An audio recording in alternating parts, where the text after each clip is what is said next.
All right. Welcome, everyone, to this meeting of the Tuolumne County Board of Supervisors, and also Working yet? There we go. In the Sonora City Council joint meeting. yeah. So what I'm going to do is, if it's okay with the mayor, I'll invite him to lead us all in the Pledge of Allegiance. We'll stand for the pledge. We'll open our board meeting, and then the city will open their meeting. All right, ready, begin. I pledge allegiance to the flag of the United States of America and to the republic for which it stands, one nation, under God, indivisible, with liberty and justice for all. Okay, so we'll start the Board of Supervisors meeting. Now I'm going to ask County Council, do we need to have a public comment for both city and county, or can we do that at the same time? I think we could combine those, yeah. All right. As long as we open these meetings, separately. Okay. So the meeting is open. I'll ask our board clerk to read the public participation procedures.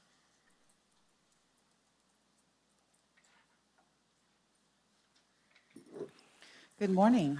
In order to protect the health and safety of our Tuolumne County citizens, this board meeting is open to the public with modifications. Face coverings are required for all attendees, regardless of vaccination status. During the board meeting, citizens who wish to provide public comment will be invited to do so by the board chair. Citizens who are physically present will be called first. Citizens who are not present and wish to provide remote public comment via Zoom may use the raise hand feature on the computer or press *9 if participating by phone to enter the queue. The moderator will read the last 4 digits for phone-only participants in lieu of name.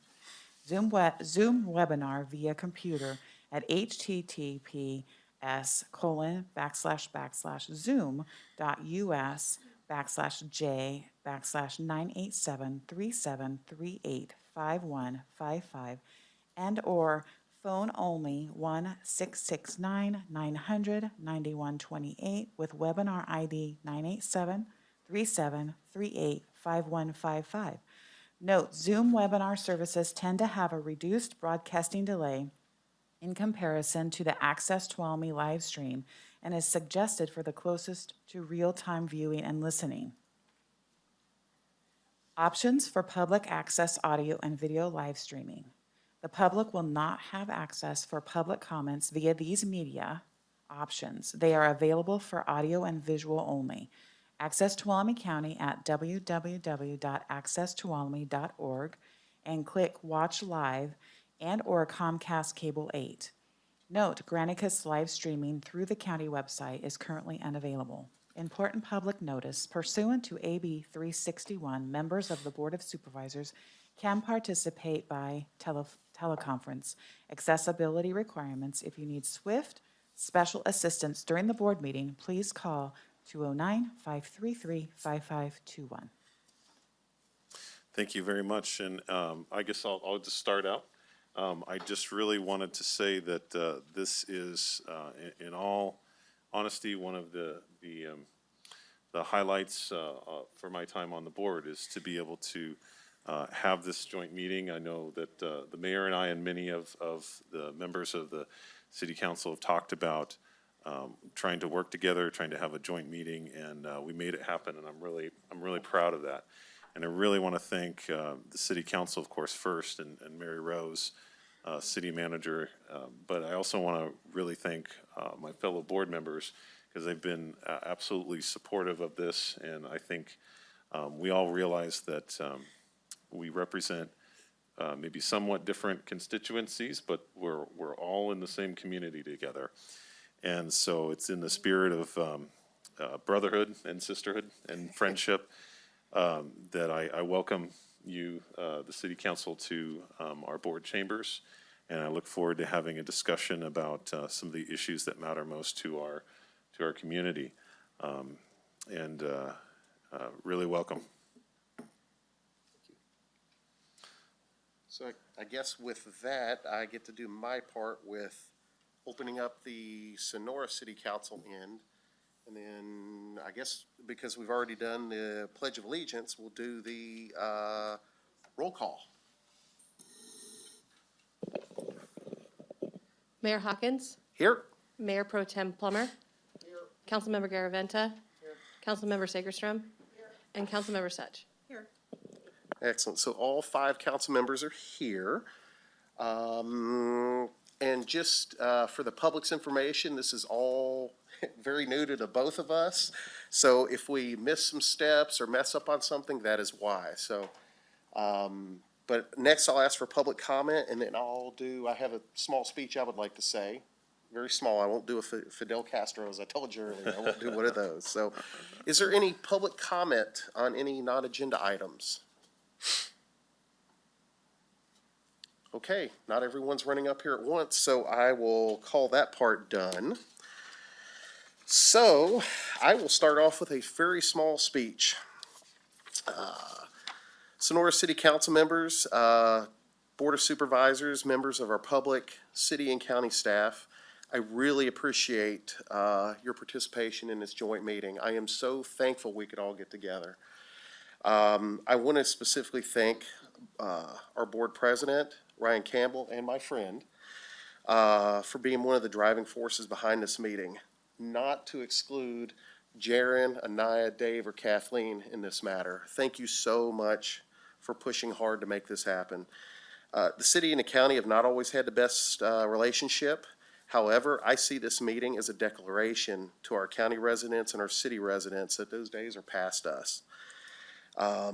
I take this commitment very seriously, and I know everyone in this room does, to not only make the city and county a better place, but to make this relationship really work. Even if we have to fight it out, we're going to fight it out honestly.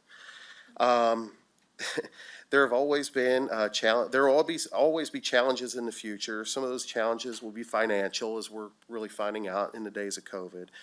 And as we seek to provide the highest quality public services at the best price that is fair to the taxpayer, other challenges will be social as we seek to address the impacts of issues like homelessness on individuals and businesses in a kind, compassionate, but resolute way. In all these challenges, the city, county, and our residents will be better served by us working together. To that end, I'd like to thank the Tuolumne County, excuse me for a second. To that end, I would like to thank the County of Tuolumne for committing to updating and cleaning up the revenue sharing agreement between the city and the county. It's vital that we each know our rights and responsibilities to the other, and we approach this agreement and review with a sense of openness and fairness.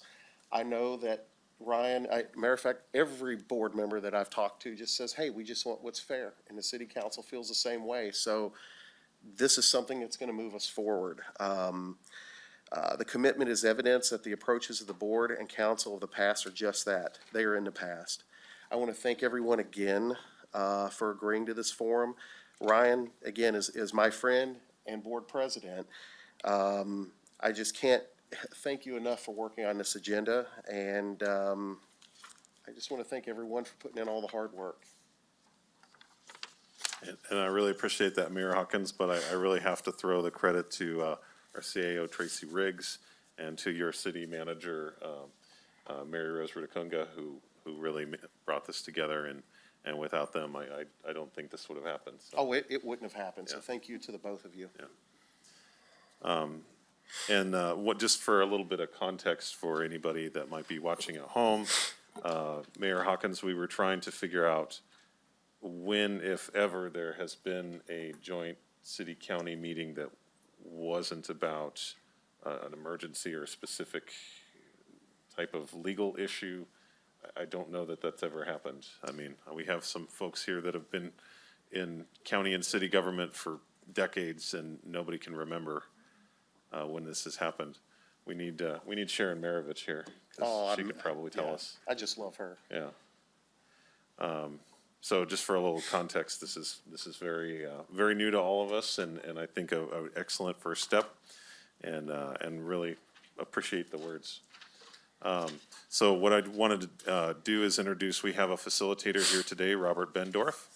He's going to walk us through kind of our joint agenda today and keep us all on track because we've got a lot of people and a lot of varied opinions.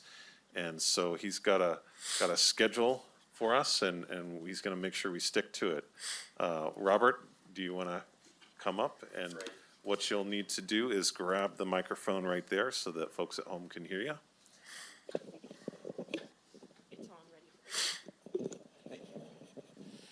All right, Mr. Chair, Mr. Mayor, honorable council members and board members, it's a privilege to be here with you this morning. As the chair said, my name is Robert Bendorf, and I just met a few of them at a local pub, and they asked me if I would just come down and facilitate, and I said, sure.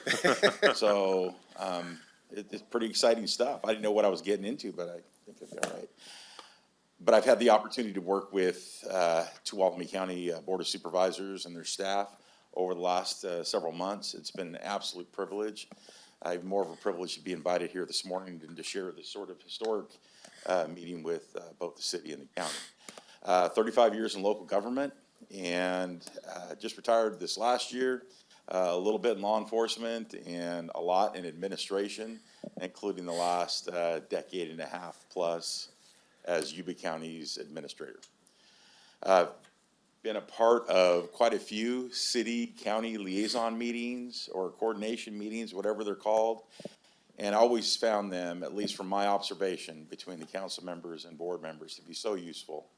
And it really develops, as I'm sure the Tuolumne County Board has heard me say a million times already, it all comes down to not only a good relationship, a good working relationship, but a good partnership. And that just has a tendency to trump just about everything moving forward. So hats off to all of you for kicking it off in the right way. So the agenda that's been prepared today, we went over it, and it looks like we have roughly 5 items, 5.5 maybe. And the first is a discussion on the state of the city of Sonora, which we will turn it over to the mayor. And then also for the county, we'll turn it over to the chair. But then board members and council members will have that time after that to comment. And discuss items that are on the top of their list. So we'll allow a little bit of time for that. But roughly, we'll go maybe an hour total for all of that, if it's needed. And then we'll jump right into, and we're flexible on time, obviously. And then we'll move into a discussion on homelessness. And then we'll move into a discussion on the Greenlee Road bypass. And then a resolution at the end. And then I understand, Mr. Chairman, you have a presentation to make at the end of the meeting. That's correct. So with that said, again, thank you for being here. I really like to say thanks for the good working relationship and partnership with Tracy. It's been an absolute privilege. And maybe a little bit Eric too. I'm just kidding. So I Never miss a chance to twist the knife. Right, so, well, kick it off. I will turn it over to Mr. Mayor, and please. Okay, so under other business, item number 1 is discussion of the state of the city of Sonora. So first off, I'd like to say I'm going to defer to our city administrator, Mary Rose Rudakanga. And then I will speak, and then I'll ask each council member to speak if they would like. So.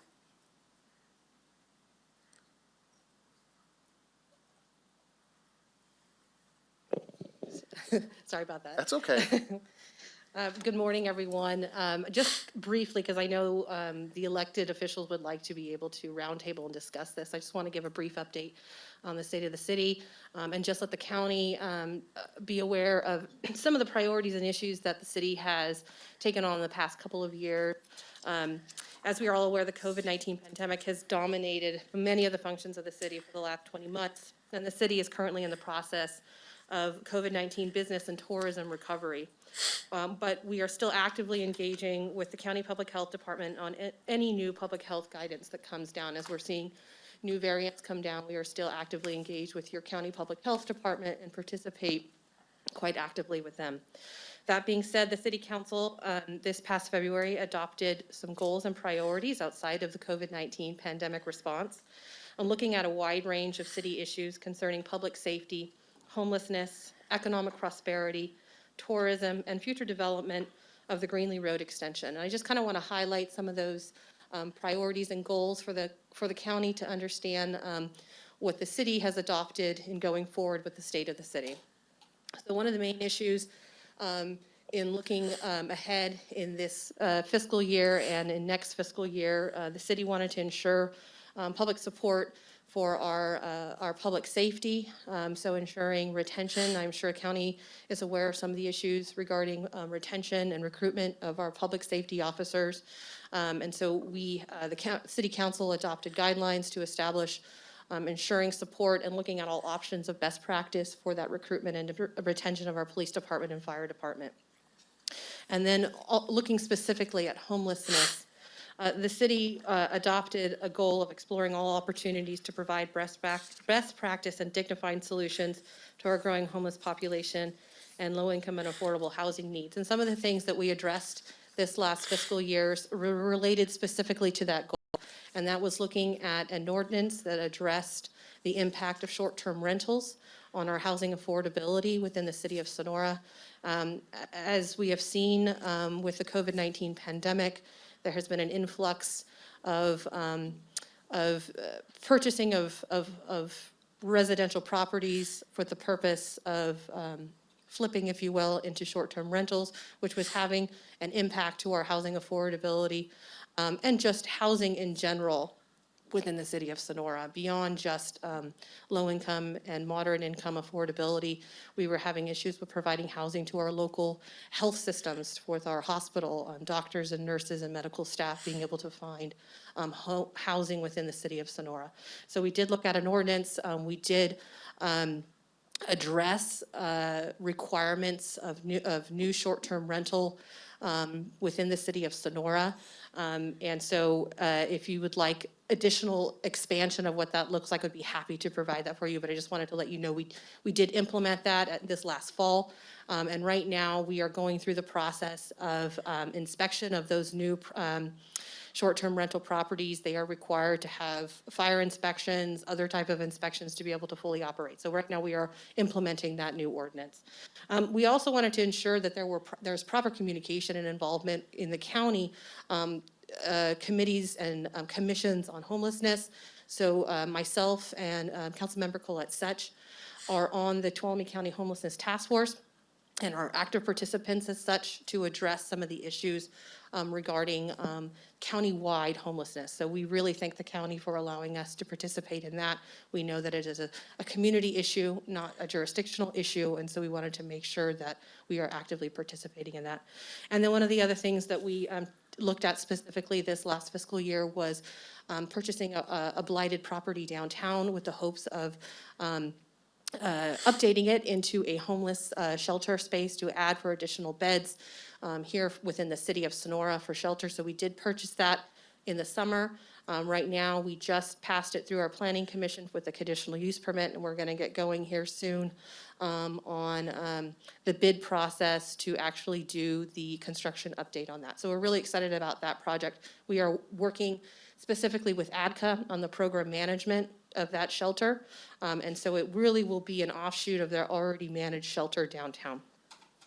And then some of the other things, specifically fire safety. And when we had looked at these priority and goals, and we looked specifically at making sure our fire chief is actively engaged in county fire discussions and county committees and commissions, and then the Washington fire hit. So some of the progress that I know that the fire chiefs were looking at were waylaid due to the fire, but right now, our fire chief is engaged in working with the county and other jurisdictions to look at the new defensible space ordinance countywide. So we're really grateful that we're given the opportunity to work with the county to address defensible space countywide and having uniform code between the city and the county on that. One of the other main projects that we worked on was looking at a resolution for the Greenlee Road extension. There was a resolution that was adopted in 1987 by the City Council, allowing for the priority of the Greenlee Road extension project. We adopted that resolution to be able to bring forth to the Tuolumne County Transportation Council. And I know we're going to get into that later on, but I just wanted to make sure that that was a priority that was listed in our goals, and that was something that we also did. And then expansion of community development, in making sure that we can recover from COVID-19, looking at our municipal code and trying to see if there are any barriers to commercial and residential development that is hindering any type of development, and trying to update those codes. So those are some of the things that we've been working on as we look forward into the next fiscal year and the next calendar year, from a priority and a state of the city of Sonora. And at this point, I will move it along. So I'll start it off and find out, I guess I'll start with each council member and go from there. So, Councilmember Segestrom, did you have anything you would like to add to that? Oh, I'm sorry, I thought there was a mic. I apologize. I'm more than happy to do this. Yeah, what, Robert, why don't you be the mic man? This is rather mysterious. Mr. Chairman and Mr. Mayor, did you want to have the city go first, make all the comments, and then turn it over to the county? Or did you want to have your introductory? I think I'm interested in listening to what the city has to say, and I think that'll help inform our discussion. Hey, I think that'll work too, because then we get to listen to the county and Yeah. I guess asking questions or however we're gonna do it, so. Okay, thank you. Is this on? Yeah, okay. Ann Segerstrom speaking. I am new to government. I'm at the end of my career and retired, and it's been a huge education for me to be dropped into government, even at the local level. And I have learned a lot from our city administrator and my fellow council members, and I'm grateful that the city and county are looking at a cohesion and a work toward a unified county and city government. Since it's on this side, I'll get the Mayor Pro Tem, Mark Plummer. That makes perfect sense. With my introduction, Mark Plummer.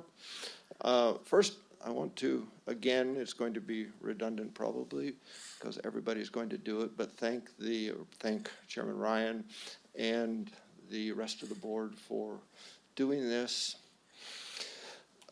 Most of the big items that can improve life in Sonora, and hopefully for everybody in the county who visits Sonora, will be best served by working with the Board of Supervisors. And I would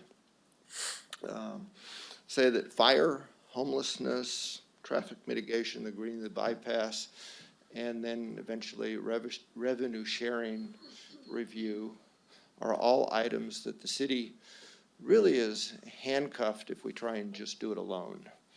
And we need to be able to work with our supervisors and have them work with us and find solutions that benefit the entire county. Thank you very much. Okay, so I would ask for, would you like to go? Okay, so I'll ask for Councilmember Such. Want to use that mic, and then I'll, Oh, yeah, duh, sorry. and then I can go ahead. I didn't think of it either. Yeah, I would like to also just thank for the organization of this meeting today. I feel like I know all of you outside of meetings like this, but just to have us all join and really kind of hear what matters most and just talk about our hopes and for the future. Certainly, I think everyone knows with me, homelessness is big for the people who are living unsheltered, but also for our business community and just our fire safety. And I'm really, really grateful for some things that have happened in this last year or two, and I would like to thank our administrator, Mary Rose Rudikanga, for the shelter on Stewart Street that the city is involved with. I feel a huge amount of pride for that, and I get a lot of positive feedback for that. I'm also grateful to the county for and for the county board for the Tuolumne County Commission on Homelessness. I think you've really brought together a good group of people to deal with a very complicated subject. And finally, just thankful to the county and the city for the collaboration on fire. Unfortunately, I think the Washington fire, it didn't take us by surprise, but it was still a shock. But what I see from that in my neighborhood at least, is that people are clearing brush and people are beginning to take this very seriously. So I would love for the city and county to work together to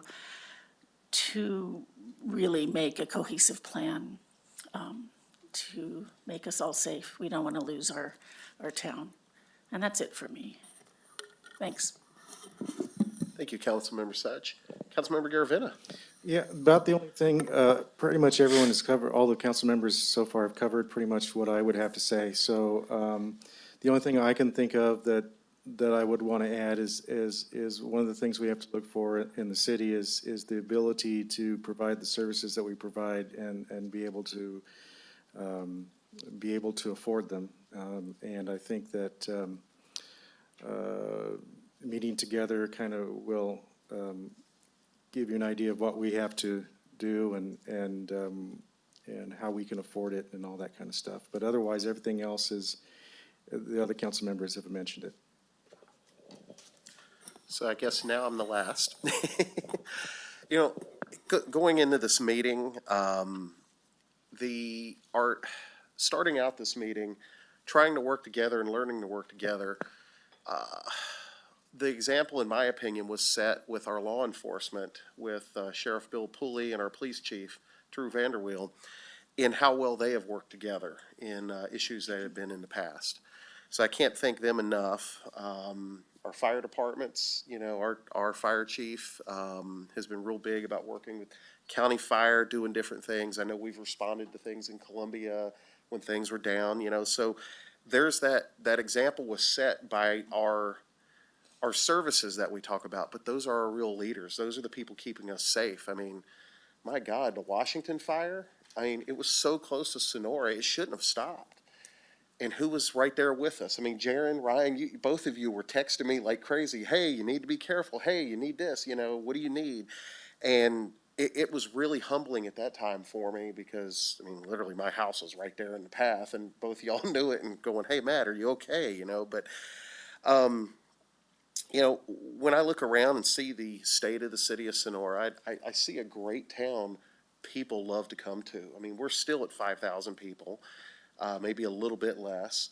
The county is still a little over 50,000, and we're teeny tiny in compared to the state. When we go to the state to beg for things, a lot of times we get looked over because we're so small. So if we spend our time infighting, we're going to get even less. So this part of us coming together only makes sense and will only do good. So I just want to thank the Board of Supervisors and my fellow council members for helping make this happen. So I think that's it for the discussion on the state of the city of Sonora. All right, thank you very much, and really appreciate hearing the perspective, and I agree with a lot of what you said, and we'll kind of follow in a similar format. So I did want to see would you like to start out CAO Riggs with kind of a general overview, or do you want? Shall we just kind of dive into? I would defer to the board first. Okay. If you have anything you'd like to add, I'll start with you. I do not. Okay. All right. So what I wanted to do was look to our District 1 supervisor, Supervisor Goldenberg, who his district encompasses the city of Sonora, and he's a phenomenal advocate for not only the city of Sonora, but his district, and he's the one that knows the most about the city and the issues that kind of cross the city and county line. And so I wanted to give Supervisor Goldenberg the first shot at his perspective. Thank you. Appreciate it. The constituents of the city are my constituents, right? You know, not wholly so. You know, I have constituents outside of the city, but the city of Sonora is very important to me. There's lots of different things going on, and I've, you know, tried to consistently remain active, you know, looking and working with the city. I'm really glad to see us coming together. You know, the fire issues, you know, it's been said many times, you know, in a wildland fire, my background, you know, was in this area. Fires do not pay any attention to jurisdictional boundaries, right? So the Washington fire started in county area, you know, and burned into the city. So, yeah, we need to work close on that. Really like to see that, you know, we're going to have additional meetings, right? That's part of our whole plan, is to move forward with this, and I'm glad to see that. You know, many areas that we need to discuss over time. It's healthy and productive to do so. And I know we're going to talk about some specific areas today, but, you know, previous agreements, you know, as far as revenue and how they're, you know, split between the city and county, that is important. You know, we're going to look at that today. You know, we got an agreement that's 30 years old, basically, and there's room to build on that. So other than that, I remain committed, you know, to working with the city in every way that I can. And as I've always expressed, and everyone is aware, you know, there's lines that between the city and the county that, you know, I have to defer to county interests, though I will never ignore the city's concerns. And so we will always have those discussions. So thank you very much. So I was going to let Supervisor Brandon go next, and then Supervisor Kirk, would you like to follow up? Okay.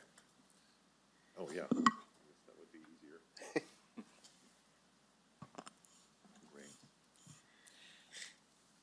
I think reiterating it, thank you to the staff and to my fellow board members and to the city for this opportunity to work together. I still hope my district continues to keep on catching up to Sonora and kicking butt. But you know what? We succeed together and we fail together as a county. You are the county seat. I may not represent something inside of the incorporated city of Sonora, but I am grateful that each one of you, I believe, is a partner. And we have not always had, I think, a relationship historically where we could sit down at a table here, talk about our shared issues, and how we work together. You know, district that's feeding into the Sonora there and inside of the city as well. How can we be able to succeed together and make sure that we're not hurting together? I think we've had a little bit of whiplash, at least in my district, and on my first year on the board. We've had very hard times. We've also in some ways had fat times, and how we kind of reconcile that. I'm very proud at the county level that we're putting more money away to be able to save for that rainy day. We're making investments in active transportation, and I think more businesses are coming in. We're talking a lot about housing. We're seeing more housing developments coming in. We're making progress on these very critical issues, and this is a great sign of progress today. But I don't need to go into detail to say that COVID has been very hard, very expensive, very difficult to deal with. It's had a huge human cost. I know that there continues to be a huge issue between the city and the county related to the challenge of homelessness and how we address that collectively. I really appreciate having the city as a partner on the Commission on Homelessness. You have to be there. Your voice has to be there, and that is exceptionally important. And I think in moving forward on any of our efforts, it's very important that we work together collaboratively with it. But I just came back from a really nice event down in Columbia. I got a few more lined up that's in Jamestown. I know that there's some in Sonora. I think that's been kind of the whiplash. So at the same time, I'm seeing new businesses coming in. I'm seeing events starting back up, people so grateful to see each other. And it's not that we're not through those times, but it does give me hope. It does give me quite a bit of hope. And I wanted to thank you again, too, because as a new supervisor especially, the Washington fire, That was it was a terrifying time, right? Many of the structures burned were inside of my district, and I had the same fear. Boy, if this just gets going, what if it takes out Sonora? What if it goes, further? That's just a great example of, I think, as we're working together now, a lot better. At the staff level, the city and the county continue to have an amazing partnership that is able to handle crisis situations very professionally and very well. So for being able to get that under control, there's a lot of people to thank. So Thank you very much, Supervisor Brandon. Supervisor Kirk. Sure. So obviously thank everybody for being here this morning. I want to start off with some positives. And first of all, I think we all know Sonora is kind of the hub of the community. Even though I grew up in Miwok, I remember coming down to Sonora. We do all our shopping, Christmas. So when residents think of Sonora and Tuolumne County, we're one. That's the way I've always thought of it. So I'm looking forward to continued conversations, to continued meetings, because that's what builds success is relationships. And I'll just go into speaking of relationships. I think probably most of you know where I stand on cannabis. And because of that, it's probably affected some of our relationships because I'm very vocal, I'm very strong and passionate in my stance. And I think for me, it's very black and white, and I'm able to communicate on one issue and immediately move on to another.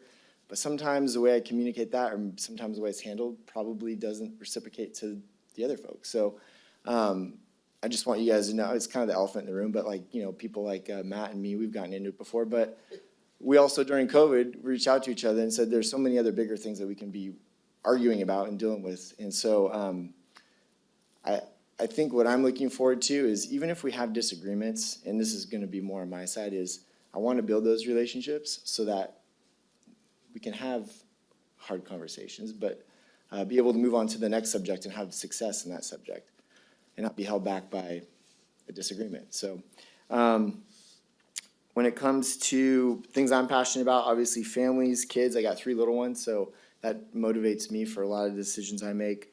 Public safety is huge for me. Obviously fire insurance, I'm keep pushing the fire insurance issue, so if there's ways that the city could help collaborate with us and with myself on that, I'm looking forward to that.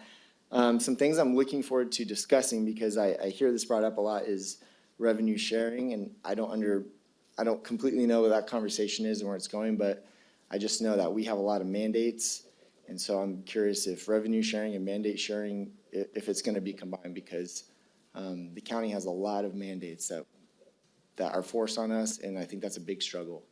You guys talked about wanting to support fire and police. Well, we have issues there as well, but we also have issues in 20 other departments, the same retention, pay, and a lot of that comes down to mandates. So I'm curious where that conversation is going to go, because I have some real concerns, but I think the first part is to have those conversations and hear each other out. So I could probably go on longer, but I will leave it at that. And I just commit to you guys to being open for coffee and conversation, and being more aware of how I operate and how that might relate to others, because I do come from a prison and not everybody talks like prison employees.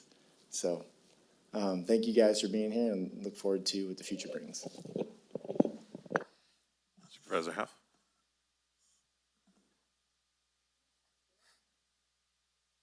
It's on. Yeah, push the button. Hello? Okay, good. I'm going to stand up so I can see everybody. Feels good to stand up too, sorry.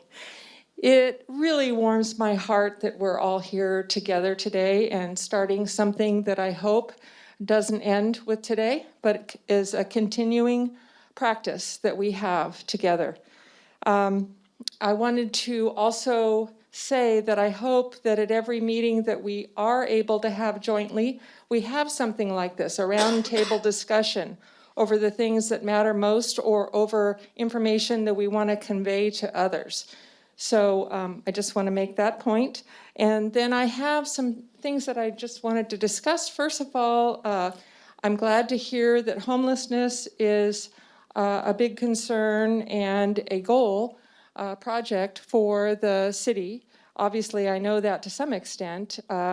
We have had, Mary Rose and myself and Supervisor Brandon started this journey this year anyway by going down to the Navigation Center in Merced and checking that out. And of course, Mary Rose and Colette Such are on the Homeless Committee. And so I just look forward to what we can do together regarding homelessness and regarding a navigation center as well. We're on a navigation center ad hoc committee, and I think there'll be some interesting and good information coming forth in the very near future about progress that we're making there. I'm glad also to hear that public safety is of interest and one of your prime goals. And I wanted to bring up something that I don't think jointly we have ever talked about. Most of you know that I started working downtown here in 2007 when I came to the CAO's office as an analyst. And I can't tell you how many near misses I had from getting killed in a crosswalk crossing Washington Street. I used to park over by the bowling alley, which is now storage. Anyway, and I was very careful and watchful. It wasn't because I was being negligent and not paying attention. So I would like to see something that we can do jointly to increase public safety, pedestrian safety specifically, on our downtown streets. That is near and dear to my heart. I volunteer to be part of whatever that is. And so if you can put that in your memory banks, and maybe we can come back to that at a future date. Another thing that I'd like to bring to especially the city's attention, because the county already knows this, I am the representative for the rural counties, RCRC, for our county, but that doesn't limit me. And if you have issues with the city that you want to have me look into, you know, that's my job for the county and also for the city. I open that up to you to find out what your needs are and then work through resources that I may have through RCRC. Okay. Last thought. Future meetings. I've already talked about that. I'd like to see us having every year to have a dinner together where we maybe talk some business, but we get to know each other personally.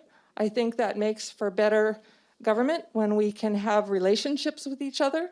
So maybe sometime this summer we can plan some sort of a joint dinner meeting, however that has to take place. And that's it. Thank you so much. Thank you very much, Supervisor Half and fellow supervisors. Yeah, it's already been touched on, I think, by the city and by our board members, but I also wanted to just chime in about the Washington fire and our shared experience there. The Washington fire didn't care about the city limits, and it didn't care about the county line. And when the chips were down, neither did we. And I really saw that, you know, we all came to the EOC. So Mary Rose, you were there. We were all talking. Nobody was talking about, well, this is in city land. Nobody was talking about this is in county land. Who's responsible? We were all fighting 100% together against this shared enemy, which still looms in the distance, you know, for us every year, every summer. You know, this is something that we all have concerns about, and you know, the wind could have easily gone to the west, and it could have pushed the fire towards Jamestown. It could have gone to the east and pushed it toward the city, and you know, no matter what, we all had to be in it together.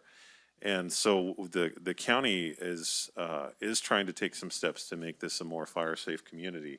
And I'll talk about a few things that the county's working on, where we'd either be looking for city support or just your perspective or information on what your viewpoint is on these things. The first I'd mention is a vegetation ordinance. We're actually working on that in our fire safety committee that I serve on with Supervisor Goldenberg. And one of the members of that committee is also your chief, your fire chief New, who's been very integral to that discussion about the fire ordinance. And so we're trying to do a countywide ordinance, and we're using the city's version of that as sort of a template for portions of it. And so that's a discussion that we're going to be having as time goes on, and so very looking forward to having input there. We're sort of experimenting right now in Tuolumne County, or we will be in the next few months, with different types of road surface treatments, something called Cape Seal. For the time being, I think most of our projects are in the county, but as we go along, some of those projects will be crossing in the vicinity of the cities. And so if there's areas where we can come to work together, where we can, pay for the road up to the city, and then the city can pay for the road within the city, and then together we can get lower cost for the entirety of the project. Those are the types of ideas that I would be very much interested in working with the city on. Right now, we've used some of our American Rescue Plan Act funding to look into a space needs study to rehabilitate county facilities. We have many vacant buildings in Tuolumne County, even within the city limits, that are owned by the county. We also rent a lot of office space, and so we're looking to consolidate that. And the big eyesore, I would say, for the county and for the city is the Tuolumne General Hospital. It's one of the largest buildings in the city in terms of office space. It's right there as you're entering the city from the highway. And so we're looking at what that would look like to be able to rehabilitate that building. And I think it would be a benefit for the city as well as the county in a variety of ways.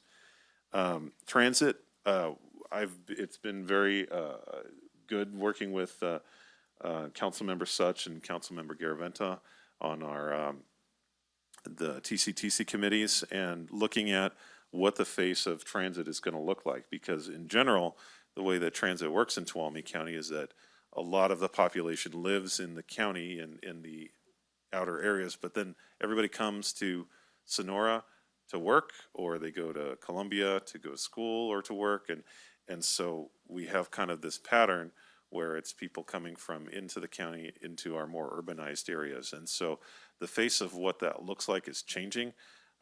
Route 1, which is the main route through the city of Sonora, is pretty successful. We've also opened Route 2 again. But in general, that model where you'll have just a continuous route of public transportation it's not as feasible as it used to be. And so we've had some success with expanding dial ride.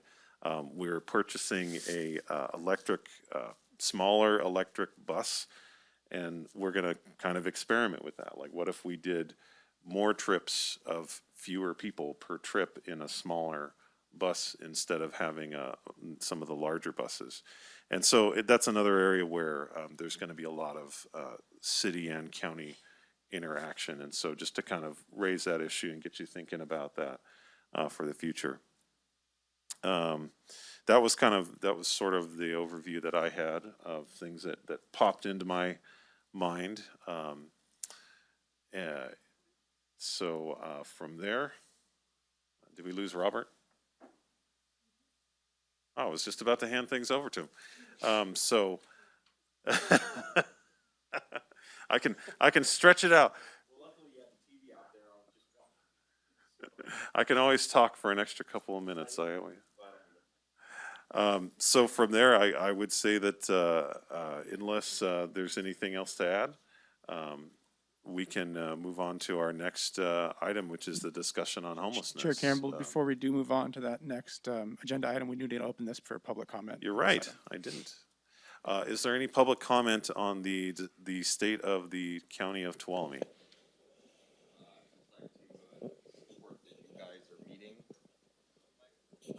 I'd like to support that you guys are meeting as a long-term resident to the county and the city. And I feel like this is a long time coming, and that it's a positive move that should show a lot of progress. Thank you, Bill. Thank you very much. And actually, I did have one more thing that I could have thrown in there.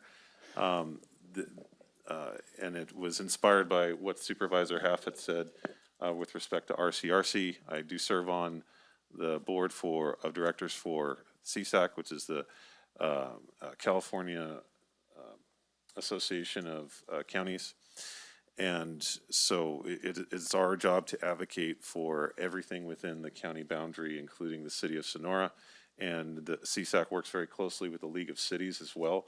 So I think there are a lot of areas where we can advocate together where mutual interest exists. And there are many, many areas where there is a lot of mutual interest between CSAC and the League of Cities and Sonora and the County of Tuolumne. So if the more voices, the louder we become and the better chance we have of getting acknowledged by our representatives at the state and federal level. So, and I think we're both in pretty close agreement on that. It's a complaint we all have here.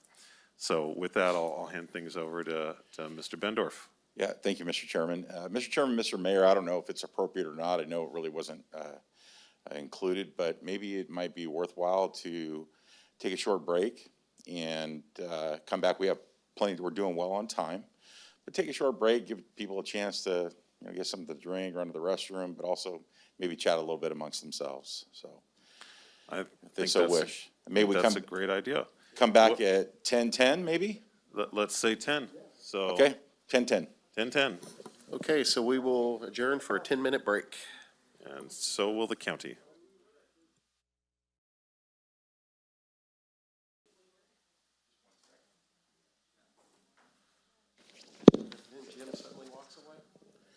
Okay, we're back from break. Welcome back, everyone. Welcome, Mayor Hawkins. Thank you. Okay, so Mr. Bendorf, you want to kick us off? Yeah, so Mr. Chair, Mr. Mayor, board and council members, the next item on the agenda today for discussion was the topic of homelessness. And I'll turn it over to the chair and mayor to go ahead and kick it off and just to have that general discussion. So we've kind of shot for about a half hour to 45 minutes, give or take, for this topic. And we'll see how it rolls from there. Mr. Chairman? Okay, so we don't, would you like to start on? Chair Campbell, it was my understanding we actually just did item 1 on the agenda. That did kind of evolve into a discussion of concerns on both. But I don't know that we took public comment on the second item. So if we wanted to move on to number 3, I would recommend that we at least open public comment for the second item if we're gonna. We did have. Yeah, we did, we don't had public comment for the second item. So you missed public comment on the city, state of the city, but you did do public comment for state of the county. So. I thought you did do public comment too. You know, I thought I did too, but I may have not. Okay. Like I said, this is also new to me, so I guess I would divert back to item number 1 if anyone wanted to make any public comments. And I guess there's some raise your hand feature, which someone was saying on Zoom, and then any public comment on that item number 1.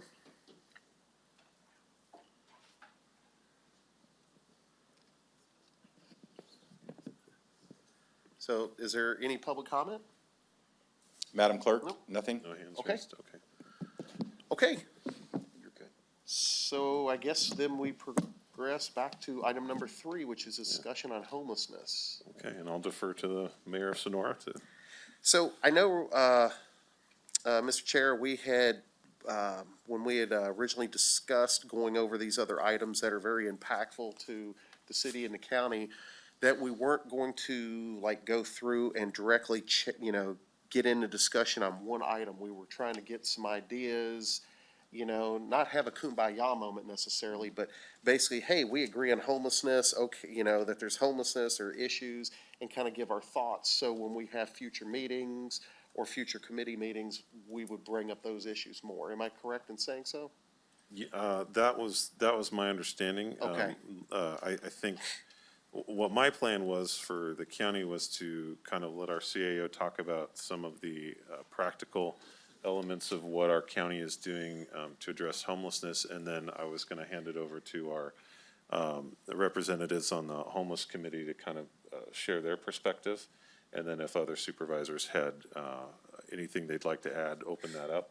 And then if we wanted to have kind of a dialogue about what our mutual concerns are, we could kind of go into that. That's exactly okay, so just so the council knows and Board of Supervisors, that was the idea that we had talked about, Yeah. so, excellent.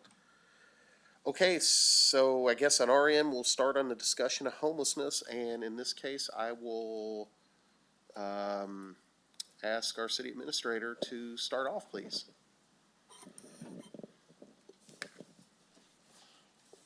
And for the sake of time, we kind of briefly touched upon it earlier. The city of Sonora obviously is kind of the hub of all the retail and business for the county, as well as many of the county services, becomes the hub of a lot of the homeless, unsheltered population for the county here within the city.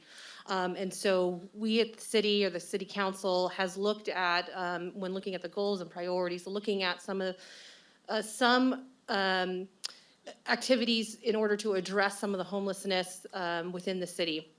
As I'm sure you're aware, we try to participate, and I know Councilmember Sutch participates in the COC, the Continuum of Care, to ensure that the city has a voice as far as funding and other practical projects are concerned for homelessness, to address homelessness. But in reality, the city does not receive any funding to address homelessness within our jurisdiction. And so we had to really think outside the box when it came to addressing some of the homelessness problem. And so we looked at our CDBG and redevelopment funds to be able to purchase the Shelter Street on Stewart, or the property on Stewart Street, to be able to redevelop into a shelter. So again, looking outside the box, looking at other funding sources outside the COC to be able to address some of those homelessness issues. I would like to, Mr. Mayor, if you would allow your police chief, Teru Vanderweel, and also your fire chief, just to briefly talk to both the City Council and the Board of Supervisors from an impact of public safety of the homelessness that we're seeing within the city of Sonora, if you wouldn't mind. Yes, I think that would be really, really good.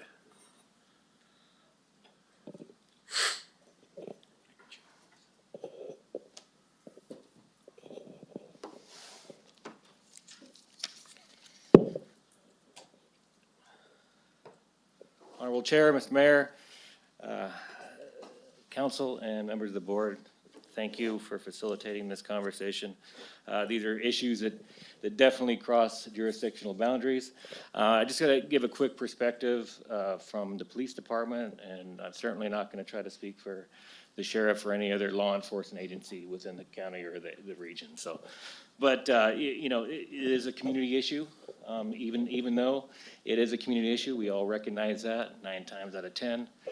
Law enforcement's the first call, right, when something's amiss in the community, because ultimately we are charged with, you know, holding people accountable for criminal activity and other issues that affect quality of life for residents of our community, so to speak. So transients regularly tell us that they come to Sonora because of available services, and also it's a great place to camp. I've heard that if not 100 times, probably more. So we do have available services. A lot of them are short-term. Hopefully, we're looking at some long-term solutions to those issues. And because most of these services are in a downtown area, I think my agency experiences a pretty high volume of calls that are related to homelessness and transient issues.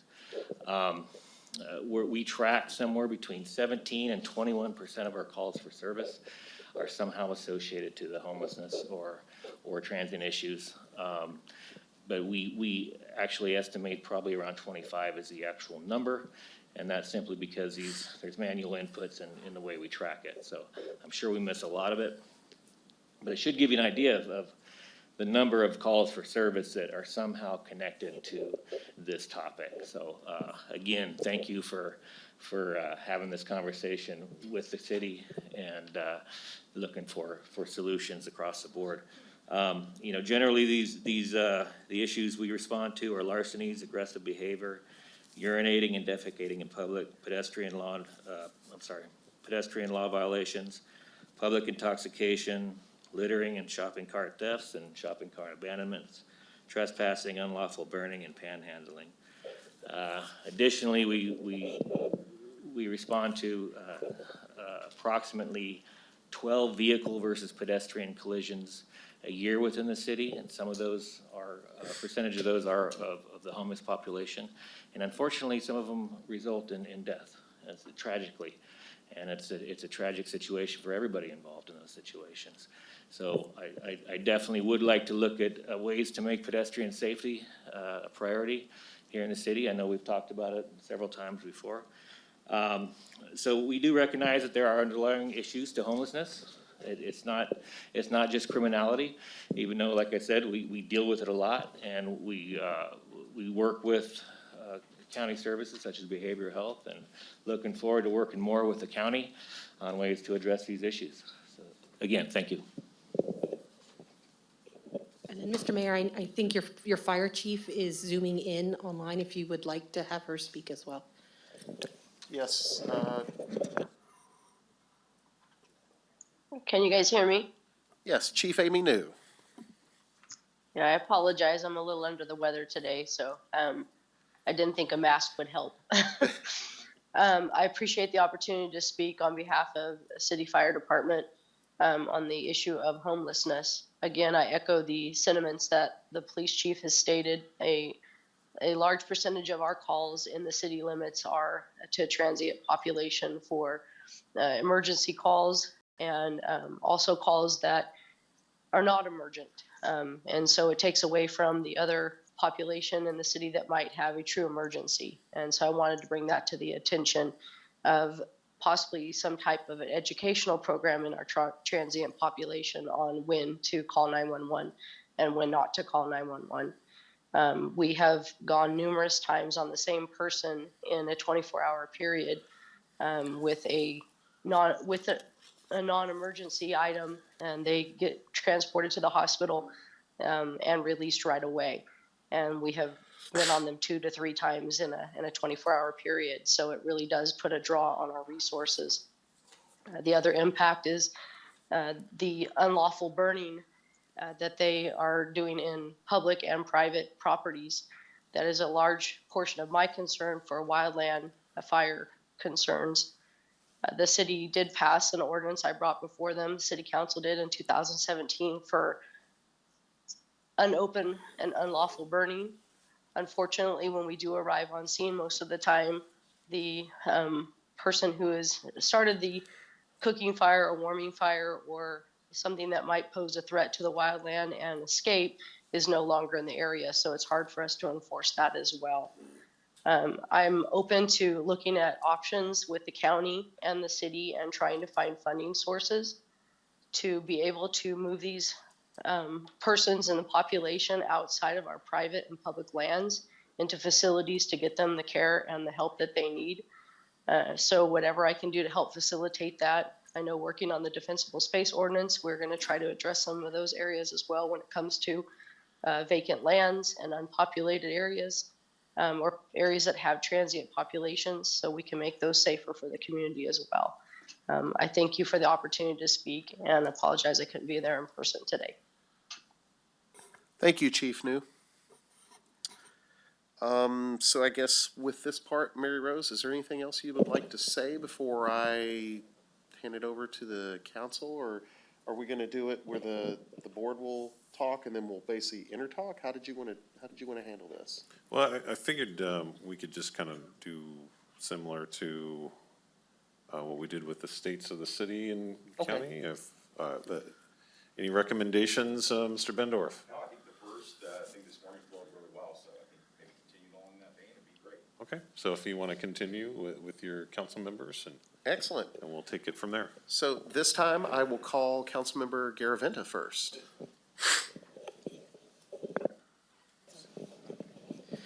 Not sure what I really need to add about what it's already been presented by our 2 chiefs and our city administrator. As you know, it's pretty clear that Sonora is kind of the hub and is kind of the gathering point for a lot of the homeless, unsheltered population. So it really impacts us a great deal. And when we're a small agency with little amount of staff, it's kind of tough for us to handle. I guess I'll just leave it at that and let the other council members put in their. Okay. Okay, so I will call on Councilmember Segestrom. Sorry, Jim, I should have gave you the time to do that.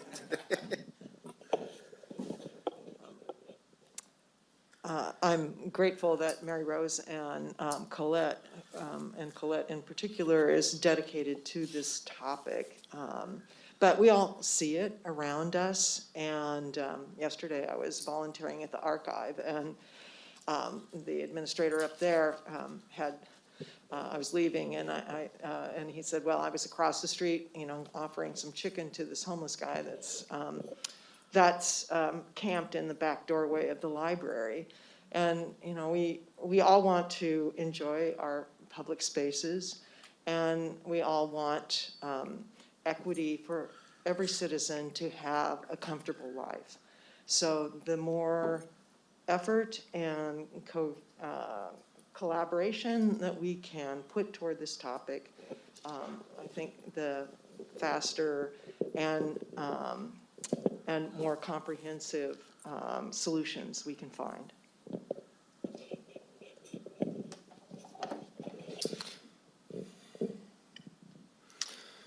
Boy, this is such a difficult topic, it almost makes one want to pass. But first, I would applaud the people already on the committees for homelessness and trying to deal with it. It's a very intractable problem. One of the things that I would like to point out, though, is that as we find solutions, I think we should also be looking for ways to not make it so attractive that we draw further from other outside the county populations. Because people might be homeless, but they're not stupid. And if we make it easy and better here than everywhere else, we will have more than we can ever manage. And this is a very difficult aspect of it. I would also like to encourage some of our services providers, like the churches. You can go to get a meal just about every day of the week at some of our churches.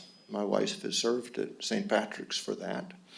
And it would be really nice if, as a community effort, they would try and distribute those services so they're not just all located downtown.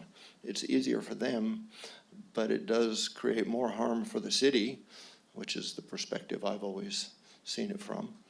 And it's not helpful for our residents. Most of the other things that we have to deal with, and this is where working with the county is probably very useful, is lobbying Sacramento for laws against perpetual small theft, etc., where you have repeat professional thieves ruining our businesses, but because every theft is under $950, it's treated as nothing. And that is also absolutely corrosive to, civil life and a civic society. So that's one area where working with the county, I think, would be really useful.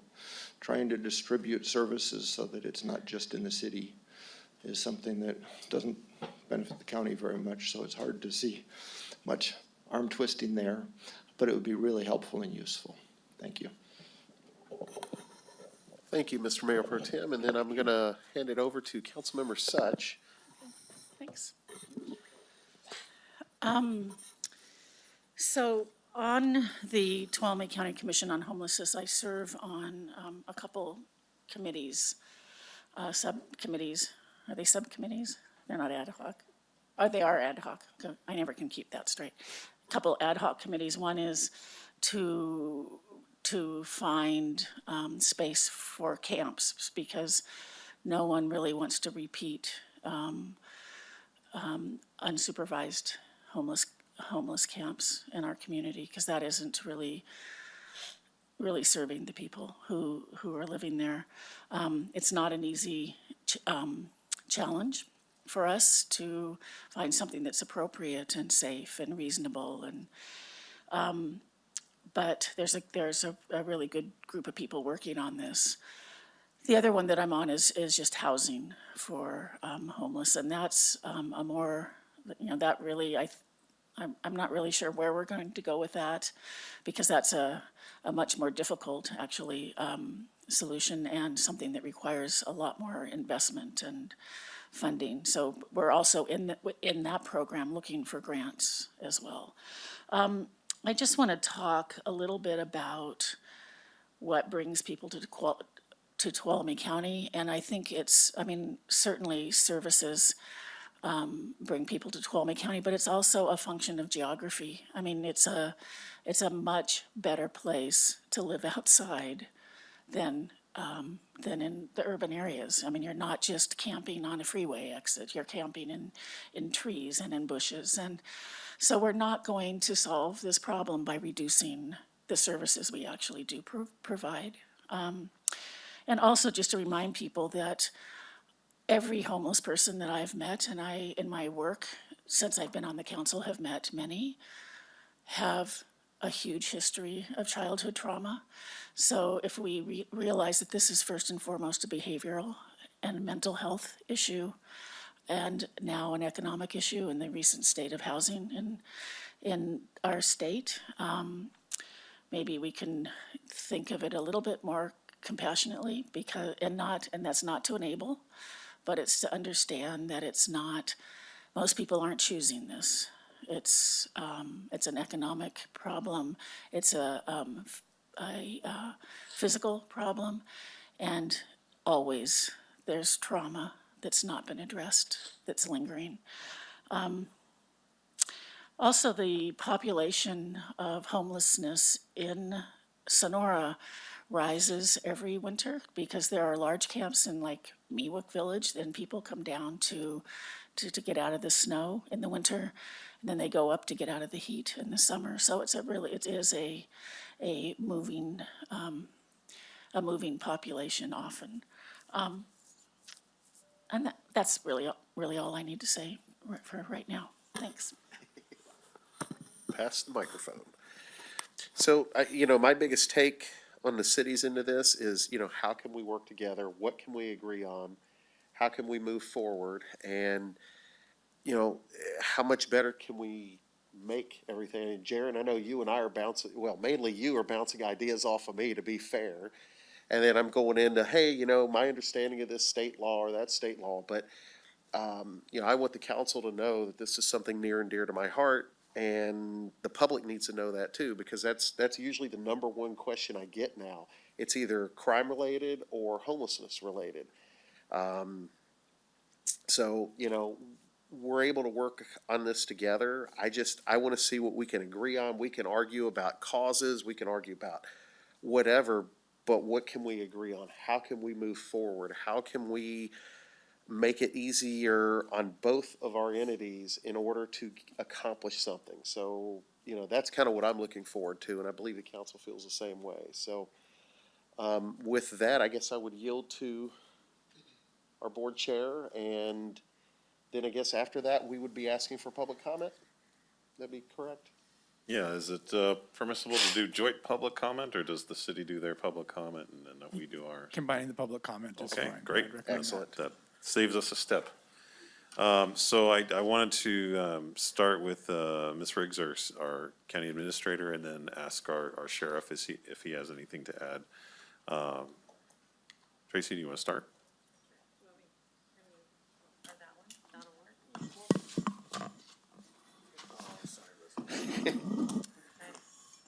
All right, good morning. So I think you all know this is a really complicated and comprehensive topic. Having been a former director of behavioral health and worked with a lot of individuals who've experienced the level of trauma that Colette is speaking to, they're human beings and they don't always react the way that you think they might react. So a couple things. As you know, we did have a homeless services coordinator that we had hired. My intent on that position had been not to provide direct services, but to look at policy. I had hoped what we would see with that position would be similar to what you've seen our office do when it comes to drought and tree mortality and the MSA, where we literally drove to Sacramento. I mean, those of you who watched us, and, we did this sometimes several times a month. I found out who controlled the purse strings, and that was where I went. I went to their office. I sat and talked with them. I brought board members. That's what we need to do in order to secure funding for what we want to provide here. So we actually, the last individual, it didn't work out. We are pulling that position back into my office so that we have people like myself and Eric and Jason and Liz who've done that type of work, who can provide that mentoring and those connections. So we will get that position to the board. It's going to go back where we change it back on the 21st, so on Tuesday, and then we'll begin recruiting again and looking for someone for the policy level of helping to keep the momentum going within the commission, providing support to them and guidance, and that coordination of what it takes in order to put a plan together, which is, county council, county, city, it's a community issue that we're dealing with. These are individuals, right? So that's where we're moving with that. We know there are impacts. One of the things that we do struggle with is whenever funding becomes available, right, there's all these strings attached. We have to be close to services, or there is no way they're going to give us the funding. So that's the rub that we have here when we talk about an incorporated city and the way that they do the funding. Some ways that we could get around that, and TCTC has been amazing in the past, is we make sure we have sufficient transportation to get them back and forth to those services. So if we can find a place that's not right downtown, right, but they can have transportation as needed to get to all of those wraparound services. But the best model is where we bring the services to them, where you have the individuals where they're living and you actually have services there. So whether you want to call it a navigation center or just a building with clinicians and maybe nurses or whatever else we might need, so that they're not having to do a lot of that back and forth. Anyway, so those are the things we're working on. The impacts on resources are huge, but the funding is a really big issue when it comes up and they want us to commit to 15 or 50 years of service. We are supposed to maybe rehab and spend the money in 6 months, which we all know in public sector, unless you're a large county or city and you already have shovel-ready projects, which we don't, it's impossible to do that. By the time you do RFPs and contracts and get the work, and now we have a supply issue. So just want everyone who's listening in the city and county supervisors and council members to know, we're working hard on this. The Homeless Commission is also working hard on this, but we are looking for funding, and that's the biggest thing. If we can get money, then we can start looking at how do we provide those services and what does it look like. But until we get that funding here, our hands are tied. So, but I know, our sheriff is here. There's an impact, obviously.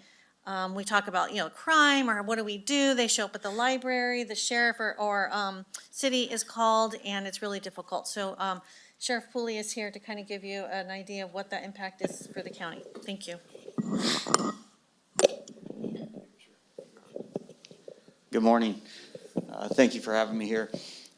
First and foremost,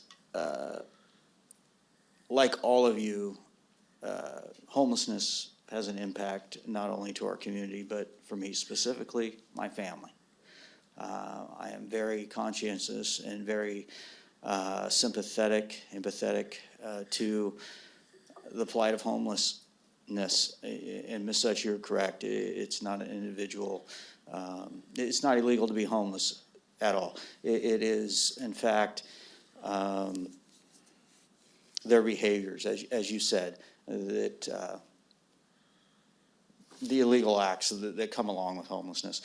I think that a lot of people believe that homelessness has a lot of petty crimes, and that's really what they think about when they think about homeless, a lot of petty petty theft, those types of things. But I'm here to tell you, as far as impacts to the sheriff's office, we've had attempted homicides. We had a shooting just a few months ago at a homeless camp at the Law and Justice Center. We've had a number of sexual assaults. We've had a homicide related to homelessness. There are some major things that go along with this as well. I truly, truly believe that law enforcement over the years probably has not helped itself in the image and how we can be involved with homelessness. There used to be a theory that we're just going to arrest our way out of this situation, and that's impossible to do. So I believe that law enforcement needs to be more part of the front line. You know, I've asked specifically to be on the homeless task force. I know the chief's not on it either. I think that law enforcement needs a seat at that table, and I think we need to be involved. We deal with these individuals on a daily basis, and we have an opportunity to help them, just as a number of advocates do. If you look at what we've done in the past, you know, we've gone around to businesses and explained to them, here's how you provide resources to homelessness. Don't give them $1, but give them the pamphlet and the direction on where to go and how to get resources to help themselves. And it really made an impact. But we need to be down there every day dealing with these folks. You know, I'm going back a few years now, but the work we did with the homeless in Jamestown was amazing. We were able to help some individuals, and I think that law enforcement really needs to be at the forefront of what's going on and help solve this problem. But then again, as Ms. Riggs said, it comes down to funding, you know, and our availability to have deputies out and doing those types of things. I recently heard that Amador County actually got a grant through a homeless grant to fund a deputy that did nothing but, I'm not sure if I think it was a peace officer, a police officer that was out dealing with the homeless on a daily basis. You know, those are the types of things we need to be looking at in the future. I think that, I guess my point being is we really need to be at the forefront of what's going on with the homeless. We need to be part of the task force.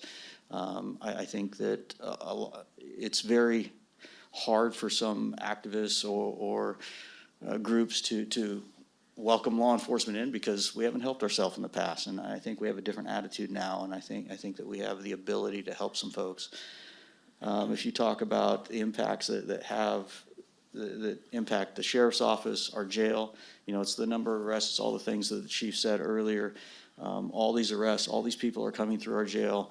We're having to provide them medical services and things like that. It would be great to get them early on, and so they don't have to come into our facilities. We're always going to have a homeless issue in this county, and I will tell you this, there is also we have a drug problem in our county, if we're being really honest.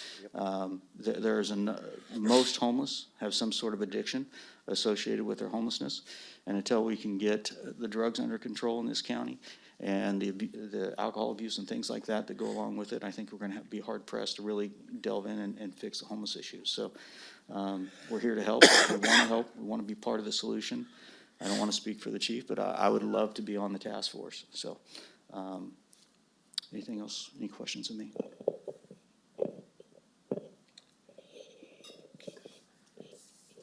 Sorry, one thing I forgot to mention, and then I'll be done, is through our county council and our CDD director, we did have an ordinance that the board passed that did allow for an urgency ordinance essentially for sheltering that allows for alternative types of housings other than just the stick buildings or maybe portables. Just like every other thing we talked about, funding has strings, well, so does this ordinance and what it allows. In order to utilize that ordinance and the flexibility it provides for, say, using houses or tents, the property must be owned or operated or under the control of the county. So if an individual were to offer up a piece of property, say they're just gonna give it and a nonprofit or someone's going to run it, they wouldn't qualify necessarily because it needs to be owned or operated by the county. So just something to be thinking about as we go forward in order to use those alternative types of housing, such as the tents it does have some limitations, but it does also provide flexibility that we wouldn't otherwise have. So just, and I know the ad hoc committee is working on this through the Homeless Commission, so thank you.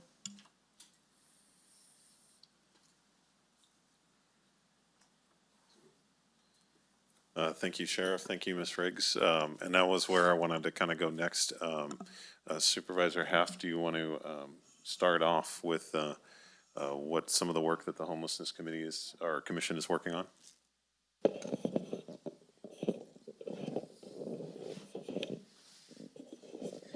Yeah, I'd be happy to. The first thing I want to mention, though, before I get into that, is Project Home Key. And Eric, I have your attention there. Project Home Key, for those of you who don't know, provides a lot of money for jurisdictions to possibly rehab an old hotel or motel that's been fallen into disrepair, or have another project to possibly even erect a building. Rural counties are really not able to take advantage of Project Home Key. It's not made for us at all.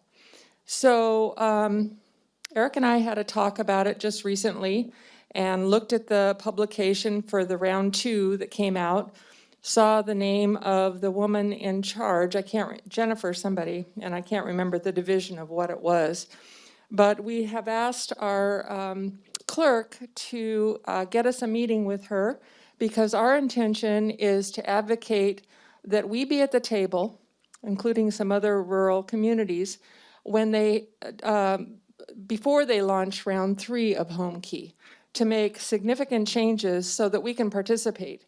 Because right now, they don't believe that we're interested, and that's far from the truth.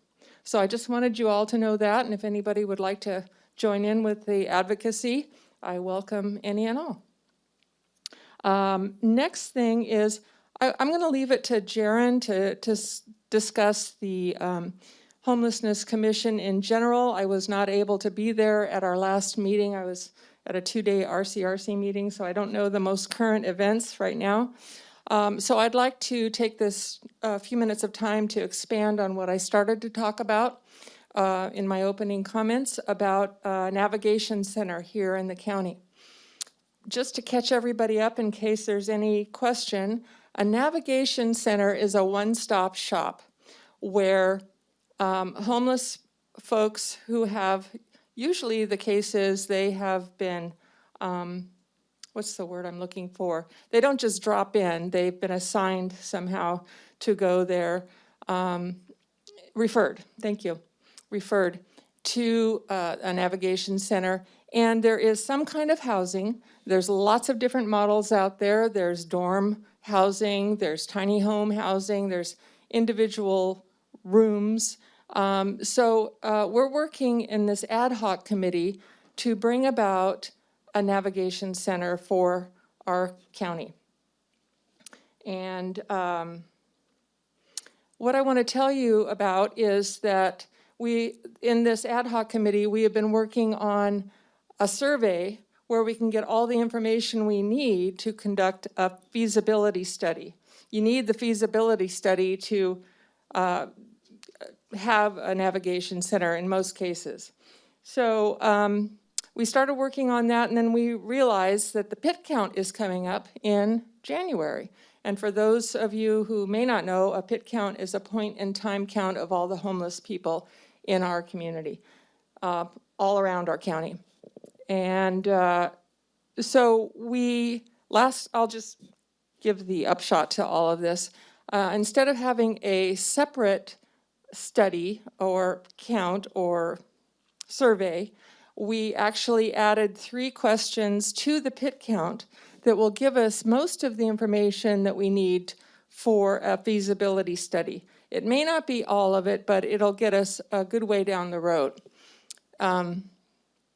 The next thing I want to say is that there is some funding coming available where we might be able to apply for this feasibility study to be conducted by a consultant.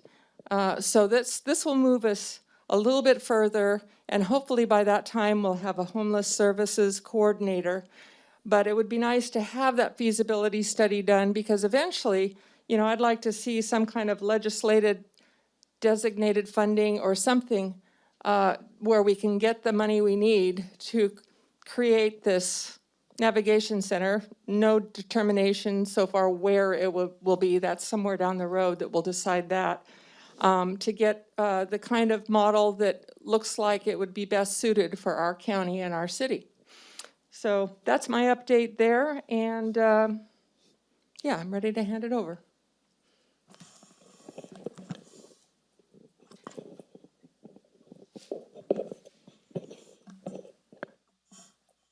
Darn mics. Let's see.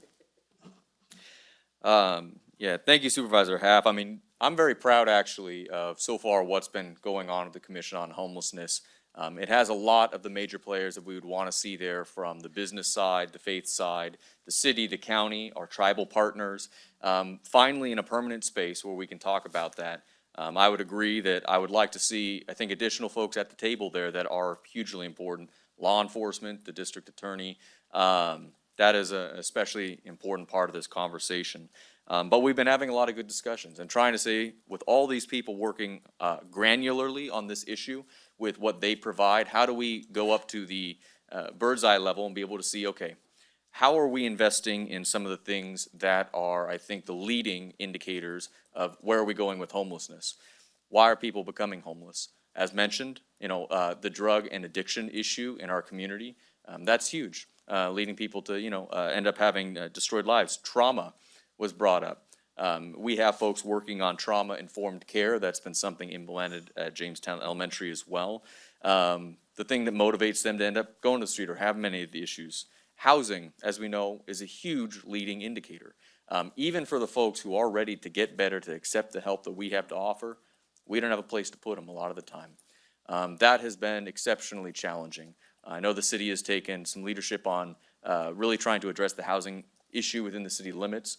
I know that continues to be a huge priority for me at the county level, because without that, without a roof over your head, it's very hard to be able to build anything else. Safety has to come first with that. And then I think finally it's hope. We have to let people know that we are working to provide them those opportunities, those good jobs to support a family, that life's going to get better. I see a lot of people my age out in these camps.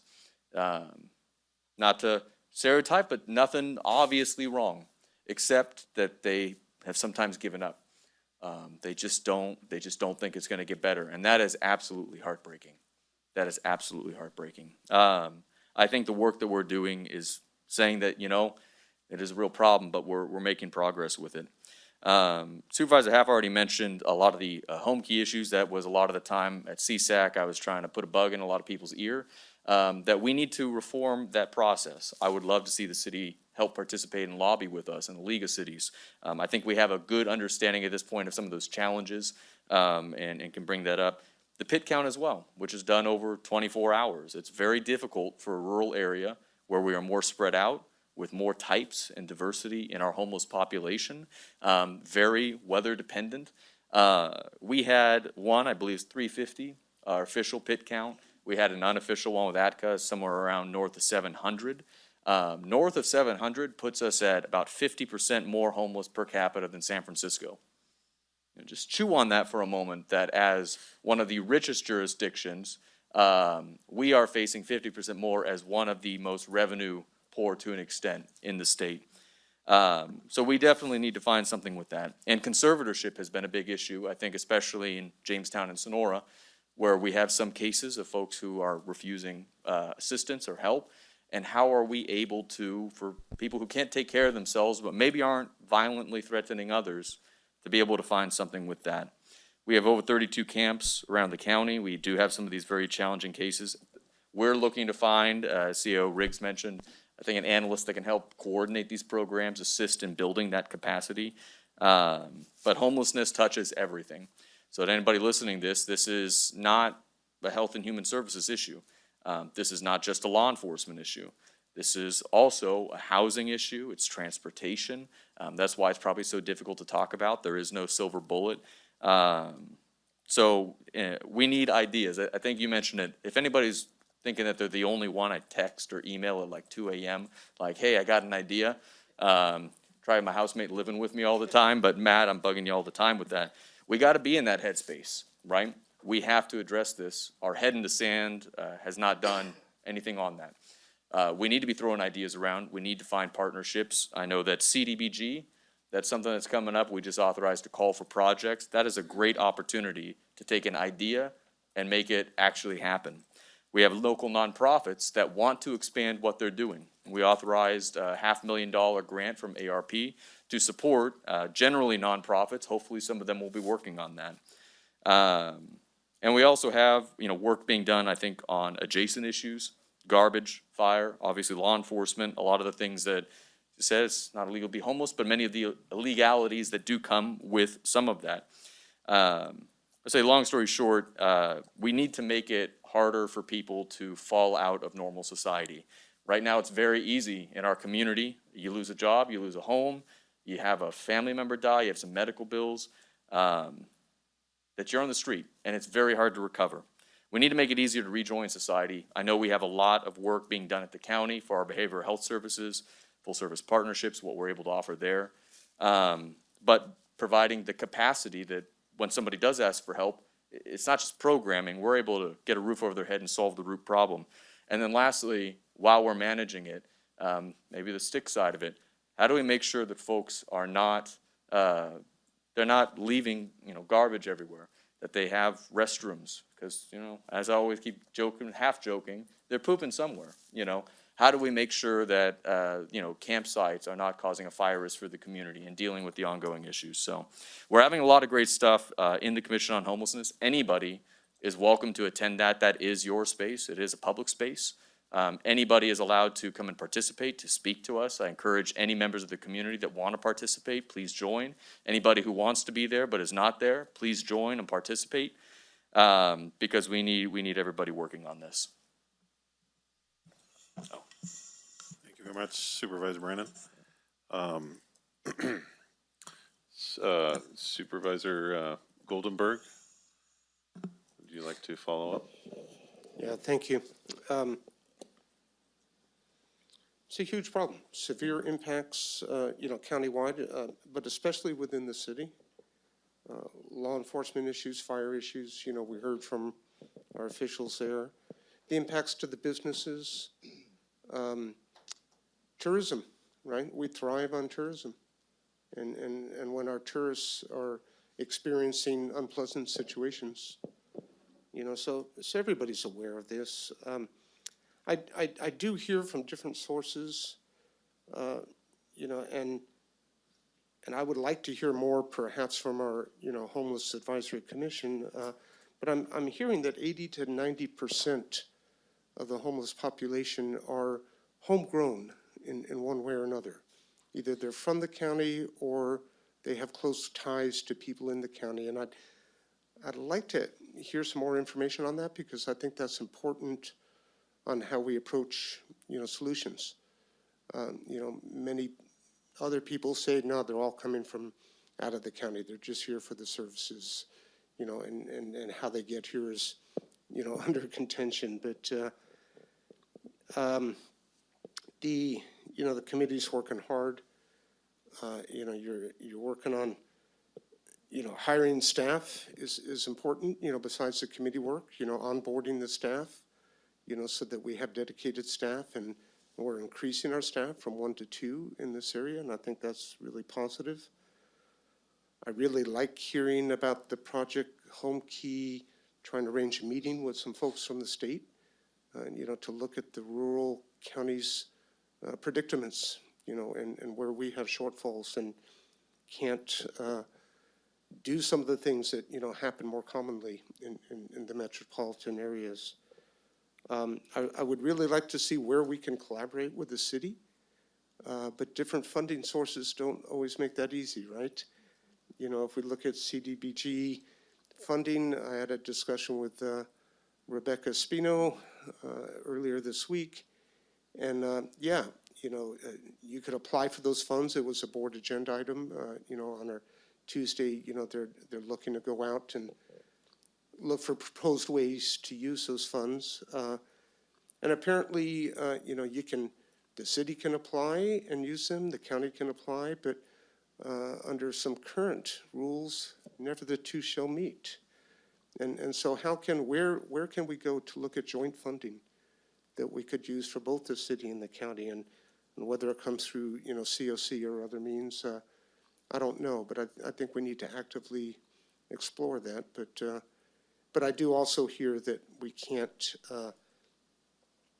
when services are being offered, and a lot of them are in the more downtown area, then that has some more, strong impacts on the city. I really love the idea about the navigation center and how to go there. Again, funding is a huge issue. So anything that I can do, along the way, be glad to do so. But we've got a committee that's dedicated to this and staff that we're hiring. So need, to allow them to do their work. Thanks. Supervisor Kirk, do you want the last word? I don't know if that's a good thing or not, but so I think we're all approaching this from our experiences and our research, and so I'm just going to do the same. But so you guys understand where I'm at and how I got there. I just want to go back in history a little bit. I think it was in the 80s or early 90s, and it may have been under Reagan, but we basically closed down all the facilities that house people with mental health issues, and I think he said we're going to send them home to be taken care of. What was that? 60s, maybe 60s, 70s. Something happened in the 80s. I just can't think of it right now. But anyways, Reagan did something. And we're going to send them home, and the families are going to take care of them. Well, that didn't work out. And a lot of these folks ended up, and when I say folks, I mean a lot of them who are drug addicted, ended up coming into the prison system. If you get the charts in the 80s, 90s, and then into the 2000s, a lot of the prison system was flooded with these folks. And then there was structural change within the system with the legislators, and a lot of these folks over the last decade, 10, 15 years, but really over the last decade, there's been this shift where a lot of these folks who would maybe go into the system, jail or prison, are now no longer being prosecuted. They're out in the streets. There's nowhere for them to go. So you're seeing this huge shift from my point of view, mainly for drug addicted folks who continue to do these repeated crimes.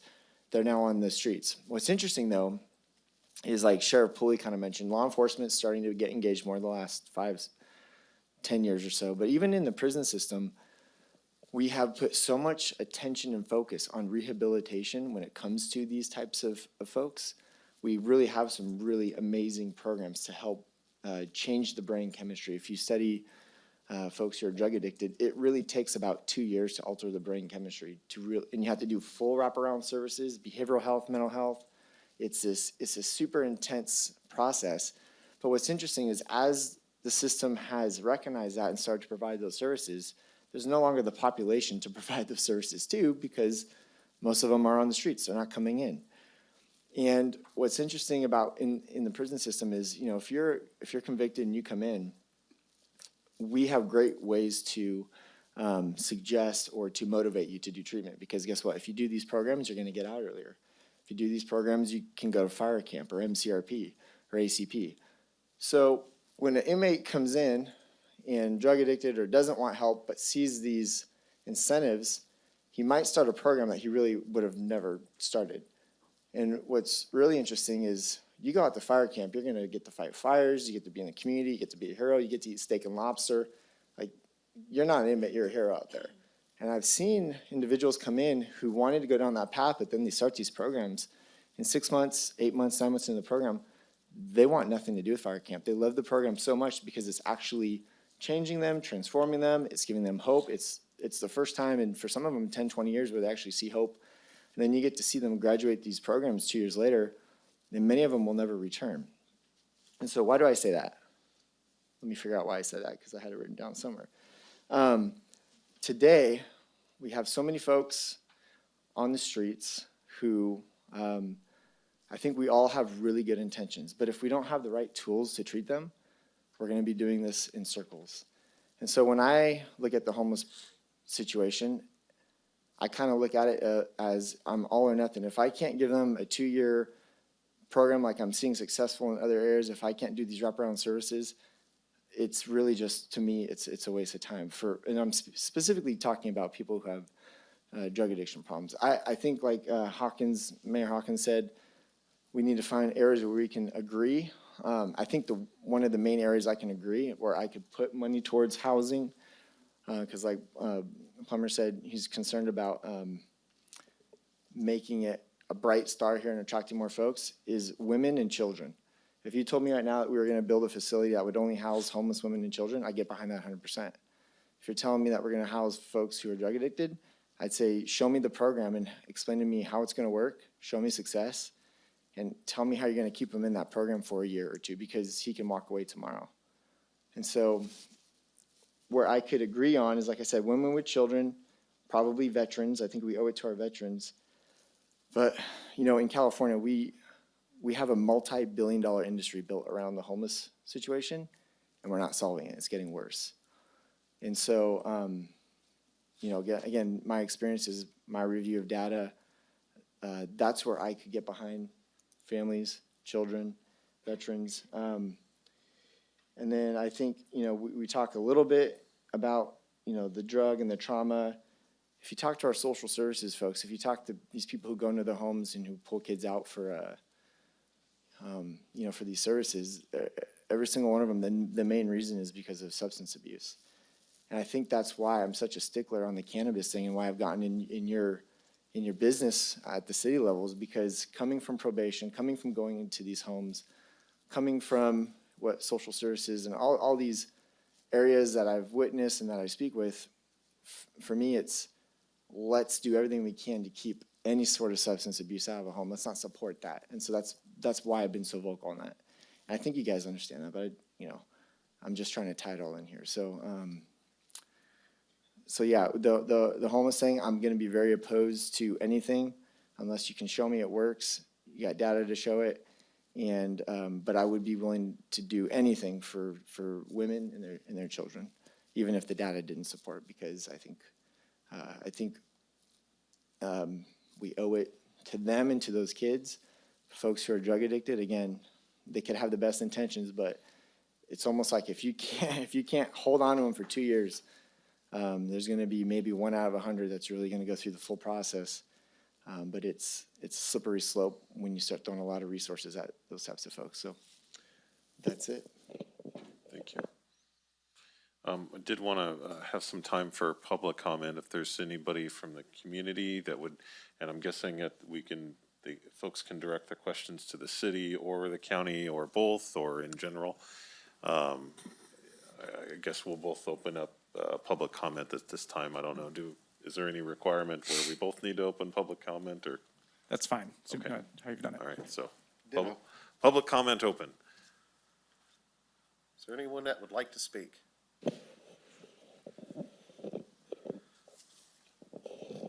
Hello. Yeah, homelessness is a function of mental health stresses and financial disparity or lack of opportunity.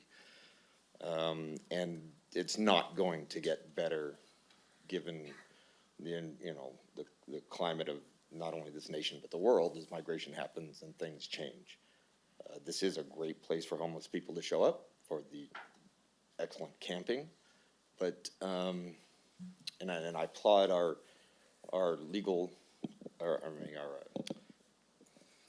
I applaud our police and sheriffs and our fire department for all the support that they give us, but they're not the solution.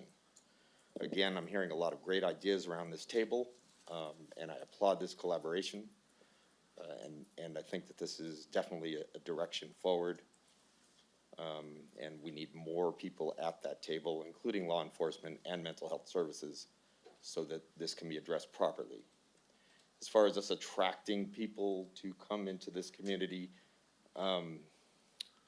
sure, we can look at it that way, but if we do come up with a formula to create a better idea for handling the homeless, that would also attract the attention of Sacramento, which then would open us to opportunities for funding. So somehow all of that could be put together in a package And again, I applaud you for trying to do this today. And thank you very much. We'll look and see if, are there any hands raised? Okay, no hands raised. So I'm ready to move on to the next item. Are you, Mayor? Yes, I just wanted to throw one little addendum, if I could, for historical sake, not conversation, to Supervisor Kirk's comment earlier about Governor Reagan.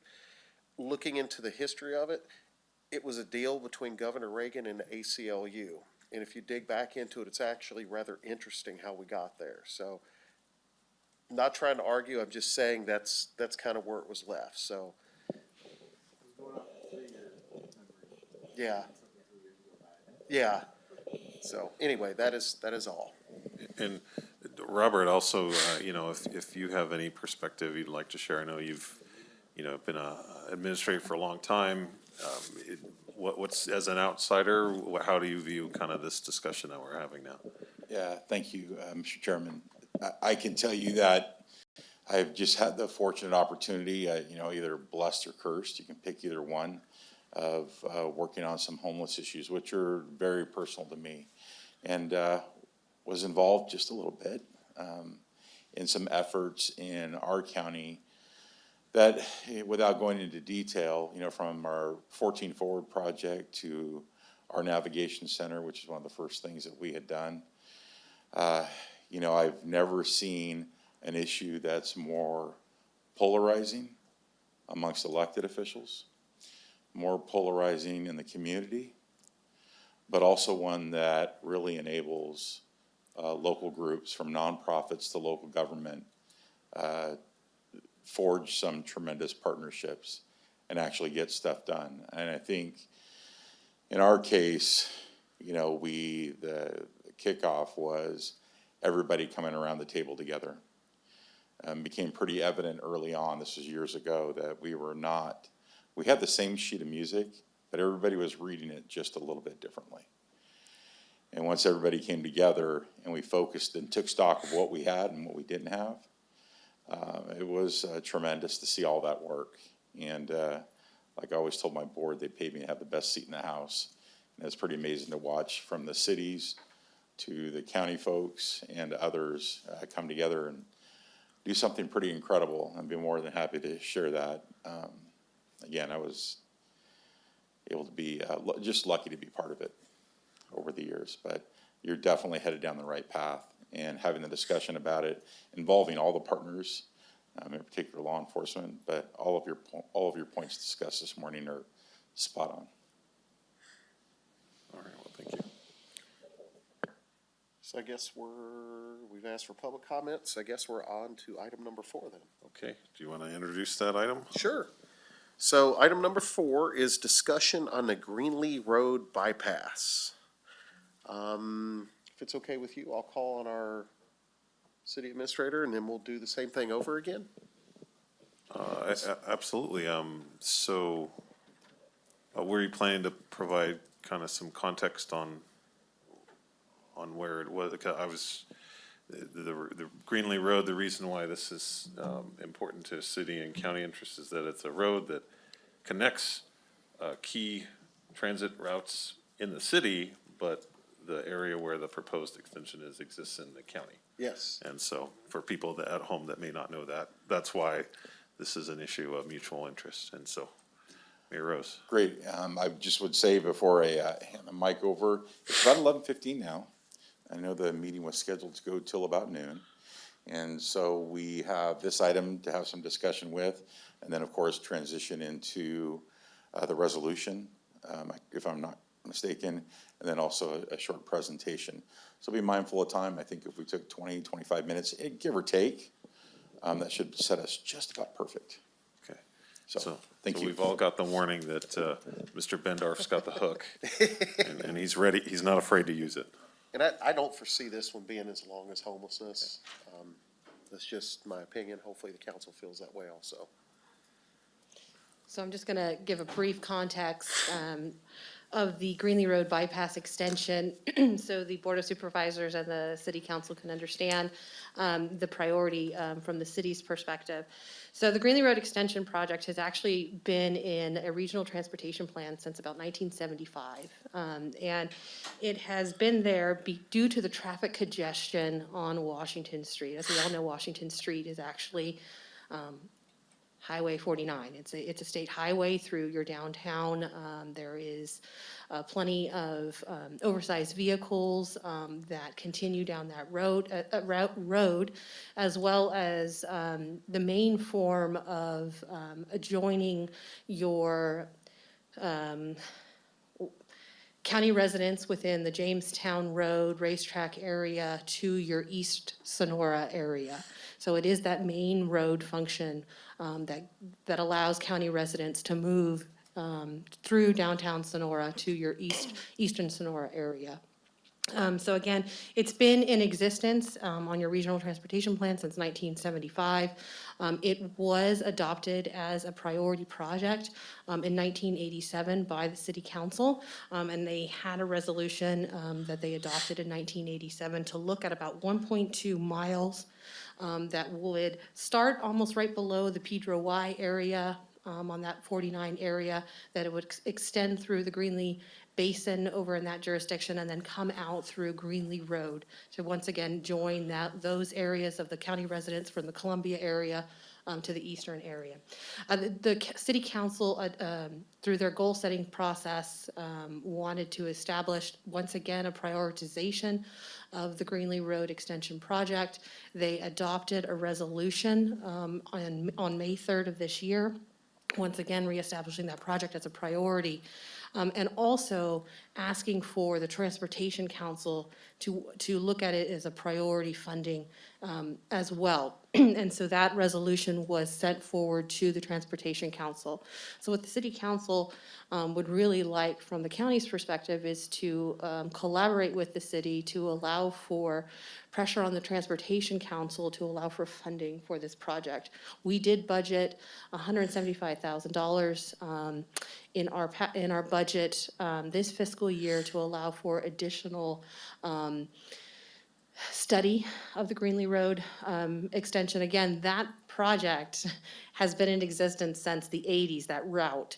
And I know there have been different varying degrees of what that route looks like. That was, at the time in the 80s, the best projection of where that route would go.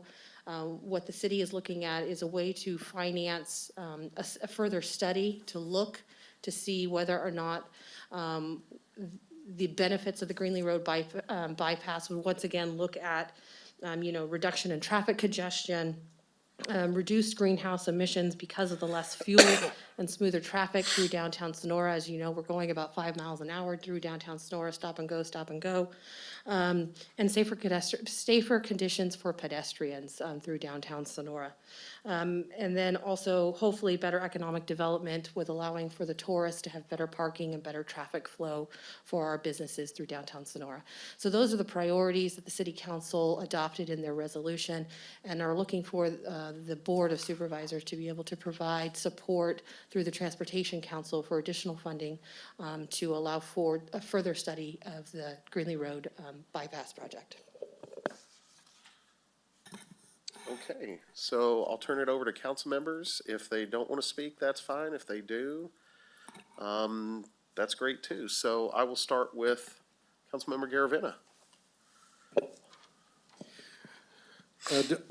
Don't really have a whole lot to add. It's a needed route for a lot of traffic that comes from not only just the Columbia area, but also comes from Calaveras County to the shops down in the Junction and the Crossroads Shopping Center and stuff, because they tend to do that. Better shopping for them. So it would take a lot of traffic that's not necessarily destined for downtown, away from downtown and bypassing the downtown area, making it more safe, and also be a really good boon for the Vision Sonora projects that we're trying to work on, because, I mean, obviously if you want to have people sitting out on sidewalks and stuff like, walking around, the less traffic you have, the less idling you have with exhaust and stuff, the more favorable it is to have people come to the businesses downtown. So for those of you, I can do a real quick history. There has been a study in the past and has this, what they call it the spaghetti map, that had a whole bunch of different iterations of a bypass, a Greenlee Road bypass. And that was kind of narrowed down to, I think, about 5 routes. And then 2008, the dot-com bubble burst, and funding dried up, and that put the Greenlee Road on the back burner for a long time. But there is previous iterations of what the route could look like. And it doesn't, obviously it doesn't have to follow the map, the 1985 version of the extension, which actually caused a lot of consternation among property owners in the area,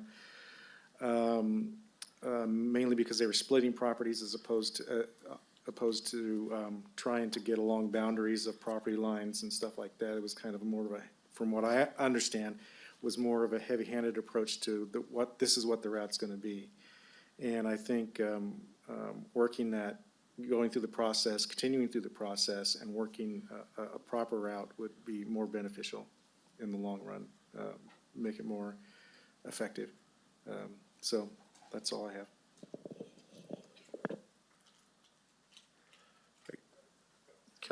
Councilmember Sagestrom. Thanks.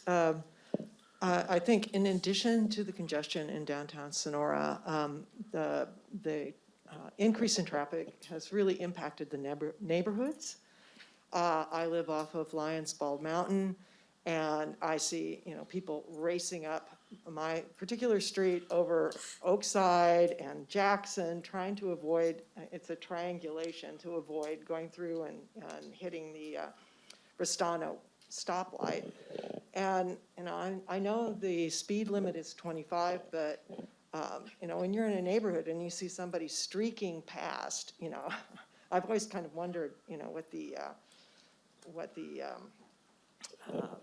importance of getting somewhere on time in Tuolumne County is, but they're obviously under a great deal of time stress, but it just is inappropriate that neighborhoods should be impacted this way. And I understand that an extension may impact other neighborhoods, but I think overall we need, I think it's a safety issue as well, that there needs to be a more direct way for people to connect either to 49 in one direction or 108 in the other direction, and not go through the city to do that. Thank you. So, unlike the daunting task of approaching homelessness and trying to improve on it, this is one area where it's almost a slam dunk, and I would like to implore the county to work with us on this. This is, the diversity that we have in opinions on our council, yet this project was unanimously supported. And it is probably more than anything we can really wrap our hands around the best thing for improving quality of life in Sonora proper and downtown.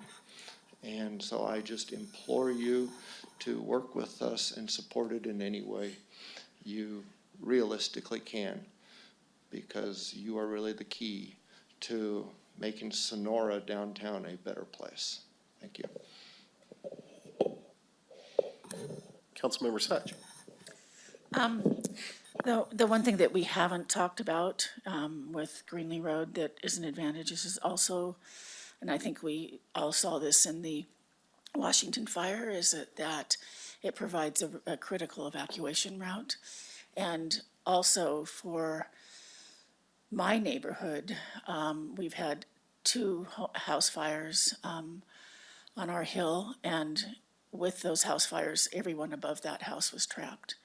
So, if we could also work with on the Greenlee extension with the thought of evacuation from Myers Hill, and also just for East Sonora or for the northern part of town.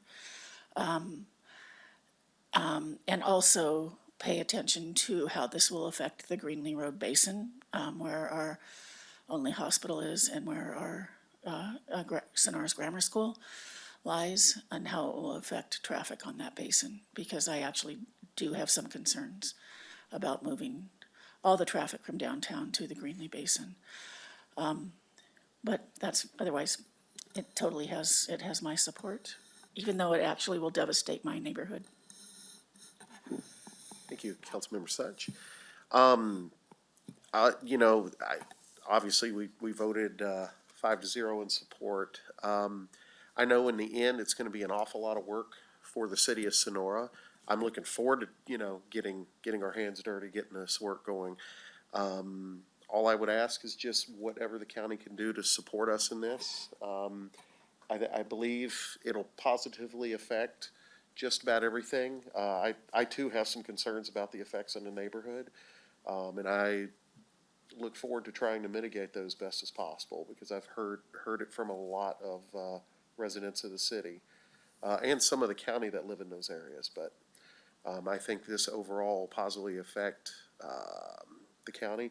The other thing I will definitely point out is that we live in a town that was founded in the 1850s, and we're still trying to remedy many of the decisions that were made that long ago. And this is one of those, our little itty bitty streets. So this will alleviate a little bit of that problem. So I'll turn it over to you, Mr. Chair. Thank you very much. I wanted to let Supervisor Goldenberg kind of start us off, since I think the entirety of this, or most of it at least, I think all of it would be in your district. Yeah, thank you. So, I know the city did some studies as well. One, when I was at a council meeting, I think talked about 20% less traffic, but it's not just less traffic, but it's the type of traffic, right? And when you're looking at the heavy trucks and what they cause, pollution, actual emittance, but really the noise pollution downtown is huge. And with encouraging more and more and trying to work with the local restaurants on outdoor seating, and there's other issues to overcome. There are ADA issues and everything else, but those were very well received. And I've personally sat outside and tried to have a conversation when trucks were going by, and literally you're shouting at each other, very difficult. Can it affect some property owners? Absolutely. But these types of decisions are not easy. We need to look at what can be, done for the greater good of the community. And, sometimes you look at geographically, the splitting of properties can be an issue, but they laid out that route for a reason, because 1.2 miles was pretty short, and it was the most cost effective, so that's something to look at, if they decide to proceed further, Caltrans and what have you. But anyways, I understand what the city's, where they're trying to go with this, and I support it. Thank you. Okay, would any other board member like to speak on this? Supervisor Half.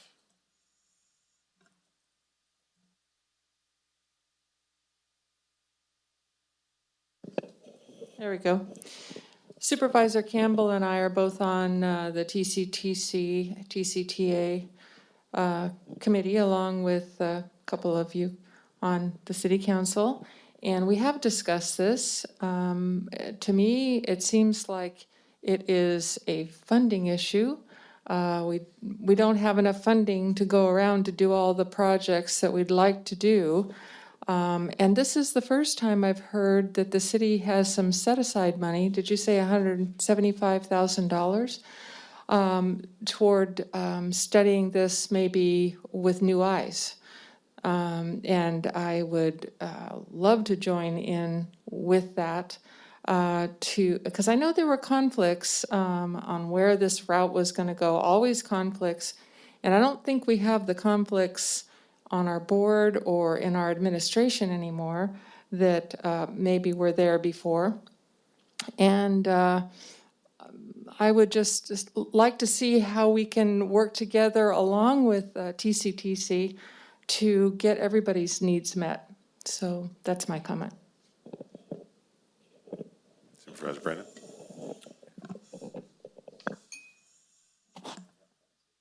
Yeah, my comments are just the short on it. I'm happy that we're planning for our long-term transportation needs, because I do vividly remember on the campaign talking to somebody, grabbing lunch, and having a car door taken off shortly before a woman stepped out.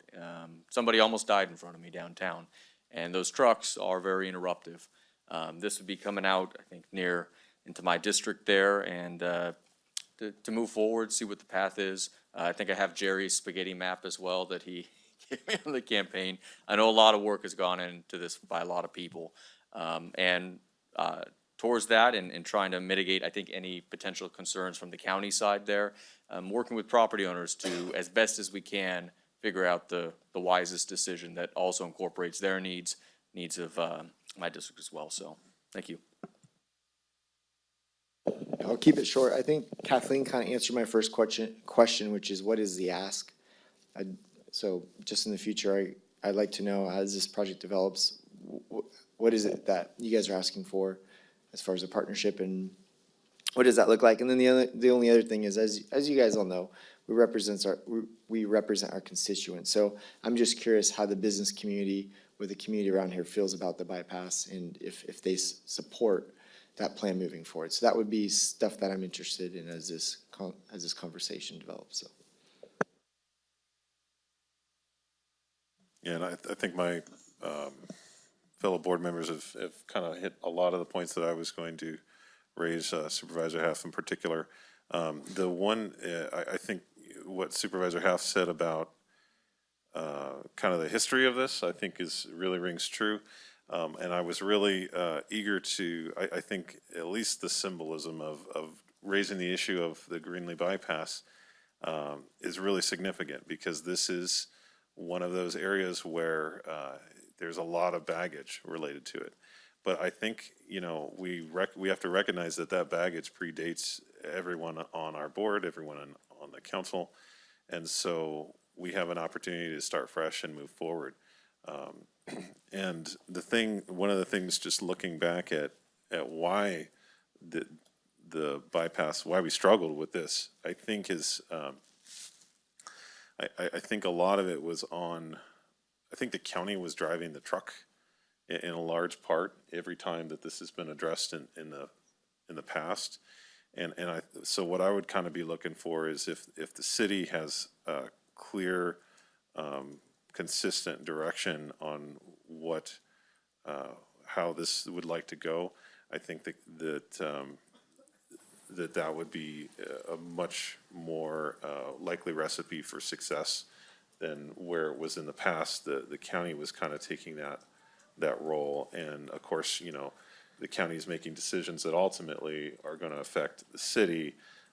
Doesn't work as well as the city advocating for their own interests and their own needs. And so that would be one change in the approach that went on in the past, and I think led to some of the issues that happened. But other than that, I think it's, looking at, I think we all have a role in working with the property owners that live out there and understanding their needs and their concerns. Not just this project, but any project that's the biggest thing that's going to kill it, is if the community is not consulted, if they feel like they're left out of the process. And so I think before we do anything, we have to keep that in mind, which I know I'm preaching to the choir on that. I think we all kind of share that perspective. So, really glad that you brought this up. And really, it is a fresh start, so. Could I add something to that, Ron? Yeah, please. when we did the, and it really just hit me, how long ago this was. But Jim, you weren't on the council yet when we did the, motorway widening, were you? You were on the council? Was it, so we did it, I think, no, because we did it in 2013. I just realized that, so, yeah. So when we did the motorway widening, the city and the county really worked together. So maybe we can, I'll try to dig up a little bit of history on that, because we worked together, I believe, really well. There was one supervisor that wasn't happy with it, but, supervisor's not on There's always the board one. anymore, yeah, so, and it was a project that went really well, and it was received really well by the public, so. Yeah, and I think so. All right, are you ready for public comment? I am. Okay, so we'll call for public comment. You can address the city, the county, or whomever. Hello again. Welcome. When I first moved up to, sorry? Oh, my own echo. When I first moved up to Tuolumne County in the mid-'80s, the first thing I noticed coming from Los Angeles and learning how to drive there was how to mitigate traffic. And the first thing I noticed in Tuolumne County is that all roads lead to Sonora, for better or worse. When I first heard of the Greenlee bypass and the option of that Greenlee bypass, or the idea of it, and also the larger bypass, I was a huge proponent of it, because not all people have business or want to end up in Sonora. So it's easier to take those bypasses around. The Frank Momyer bypass being the first piece of that was obviously undersized, as we're seeing now as we continue to expand the bypass up 108. So yes, this Greenlee bypass, I believe, it will help the city and the county at large as members, or as the population moves about, and as our tourism moves about, from Stockton to up to Pinecrest. There really is no reason to funnel that traffic through Sonora. Logging trucks going east and west heading down to the Jamestown area also have really no business congesting the city streets of Sonora, which then would, by alleviating that, would then open up opportunities for businesses to grow and expand in a more friendly atmosphere for tourism. To me, it sounds like a win-win-win. Thank you. Thank you very much. Okay, I don't see any other folks in the room. Do we have anybody on Zoom? We do have hands raised. Wonderful. Okay, so they have, whoever would like to speak now has the opportunity. Hello. Welcome, we can hear you. Can you hear me? Yes, we can. Oh, my name's Jerry Fucillo. Been a resident of Tuolumne County since 1970. Been construction engineer and civil engineer in Tuolumne County. I've been the city engineer or consultant city engineer for City of Sonora since 1979.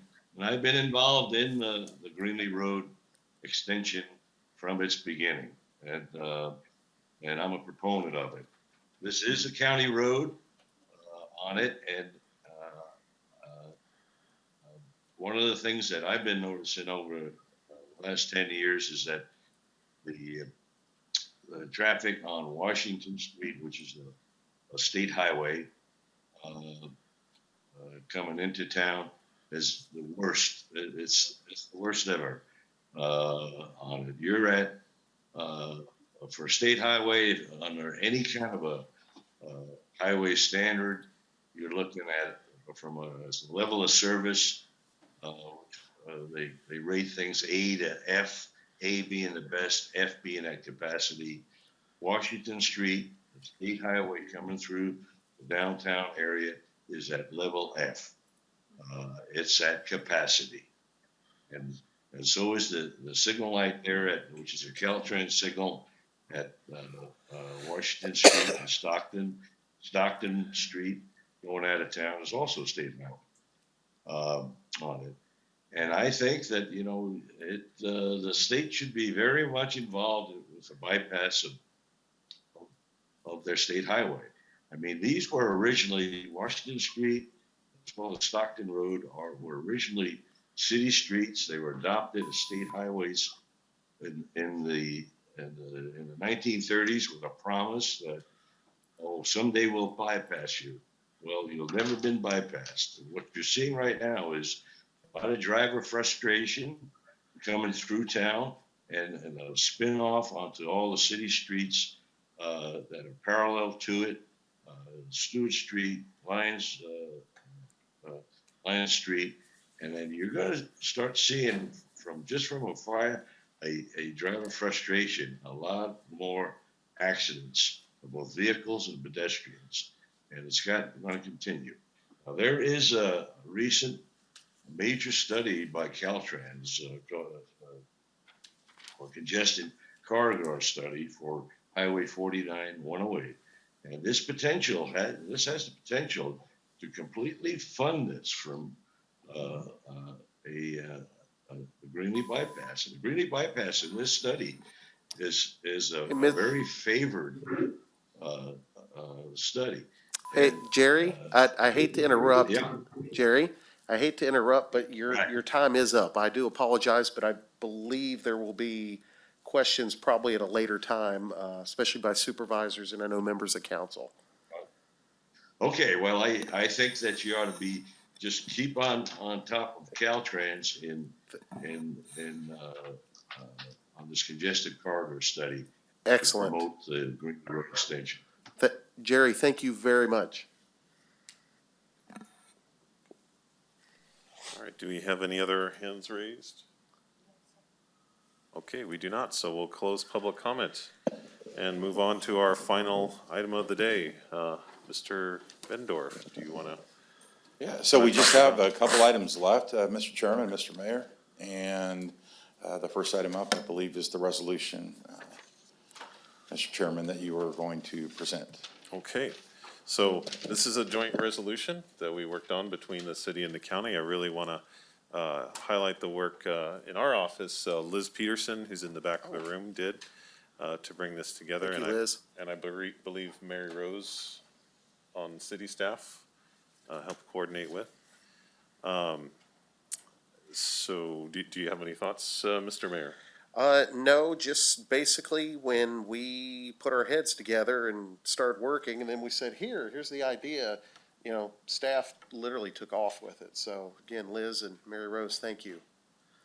So, I had asked if Supervisor Goldenberg, since he is a member of the Board of Supervisors, but his district also encompasses the city, I asked him if he would be interested in reading the resolution. Is that acceptable to the council? I was afraid you were going to ask me to read it, so I think it's a great idea. So, yeah, go for it, Dave. Mr. Chair, I did have a four-word possible amendment on second whereas. I don't know if you want to look at that before you do the reading or after. A suggestion? I think now would probably be. Yeah, it'd probably be the best time. So my suggestion is on the second whereas, I'll just read out the whole thing. Whereas counties provide services as political subdivisions of the state of California and cities within those counties, at that point, I would like to add also provide services and then go provide tremendous value to all citizens beyond those who reside within the city limits. And the reason why I did that, because when you read that, it kind of, you read it as county providing services, but it doesn't say anything about the city, which also does provide services. It kind of leaves, it puts in people's mind that the city also provides services that wasn't really implied in that whereas. Yeah, I don't see an issue with that whatsoever. Okay. I guess it'd be up to the board and the council, rest of the Yeah. council. I don't, So with the addition, I would read, whereas counties provide services as political subdivisions of the state of California, and cities within those counties also provide services and provide tremendous value to all citizens beyond those who reside within the city limits. It kind of establishes that both entities do provide services. That may not be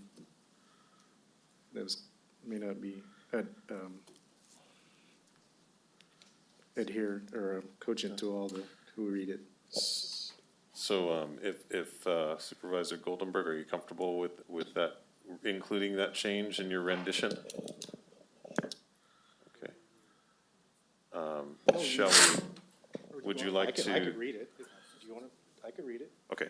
So council's telling us we need to vote on this first before it's read publicly. Is that correct? Well, when it becomes time for a motion, there can be a motion to adopt the resolution as written, or a motion to adopt the resolution with any changes that any council or board member suggests. Okay. So, and however you want to read it before there's a motion, that's up to your boards. Okay. I'll just tell you kind of my thinking on it was that Supervisor Goldenberg could read it. That way we'd all hear it. The community would hear it. They could voice their opinions, and then if there's a motion and a second, then we could vote on it at that time. Yeah, I'm good with that. Okay.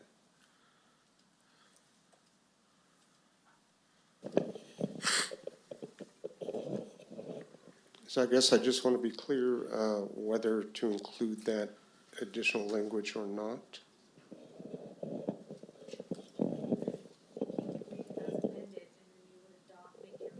Motion stating that you would approve the resolution as amended. Okay. So what Ms. Riggs said is that you would be able to read the motion as amended, and then we could make a motion. Okay. The resolution as amended. Yes, I'll read the motion as amended.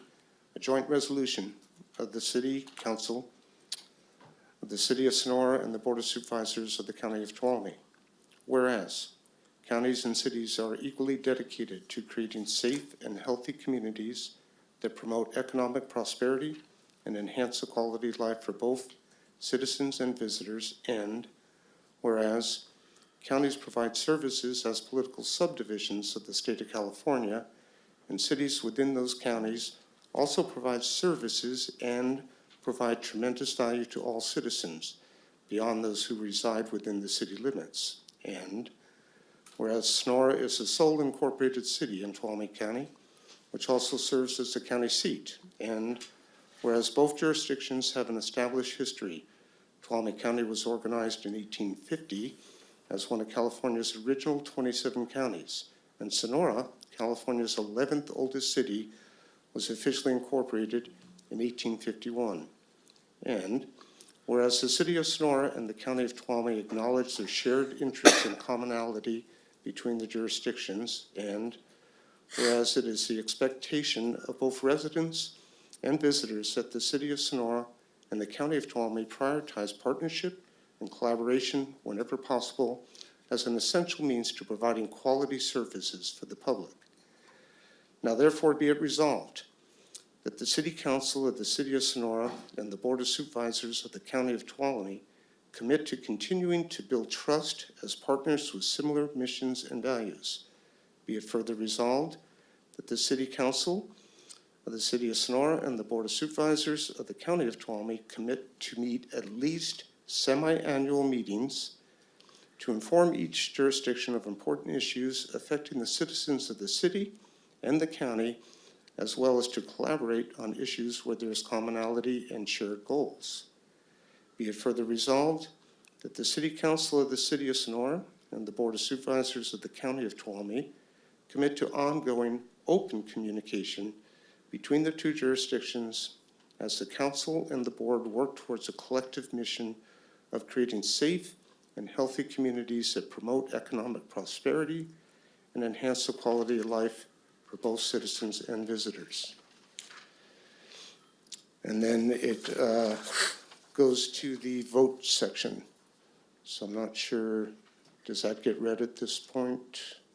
Okay, is there, Would there be any comment from our board members on this?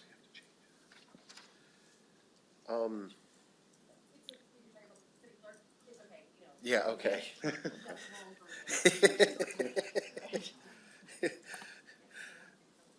Oh, yeah, that's funny. I have yours and you have mine.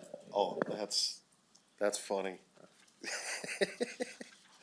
They said first time for everything, so we're hanging on here. Oh, yeah, we're both there. Yeah, we're both there. Oh, yeah, okay.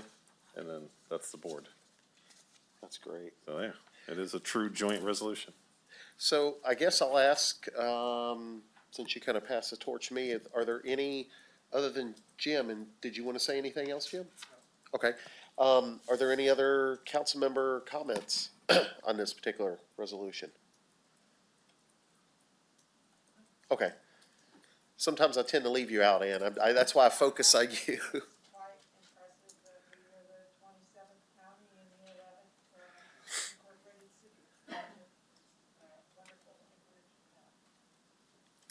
Well, before I give the torch back to you, I think this is just awesome. This is something that hasn't happened in so long, and I know, Ryan, you and I both have really tried to push for this, and, we're finally in the right spot. It's taken years to get here. I think I made the comment to you before, 11 years ago when I discussed this. No, it's not going to happen. 5 years ago, no, don't even think about it. And with some other colorful language. And then now it's like things change. The public wanted us to get along. I mean, I know you heard it even on your campaign. I sure did. And I know the council and the supervisors heard it, talking to their voters. And finally, we delivered. I mean, this is an early Christmas present for our voters. We're getting along. We're going to work together, and we're going to move forward. So that's all I have to say, Mr. Chair. I could not have said it better myself. So what I'm going to do is I'm going to ask my board members if they have a motion to approve the resolution as amended. But before that, I would like to ask for public comment. I forgot that again. Is there public comment on this? Yes, sir, and thank you for.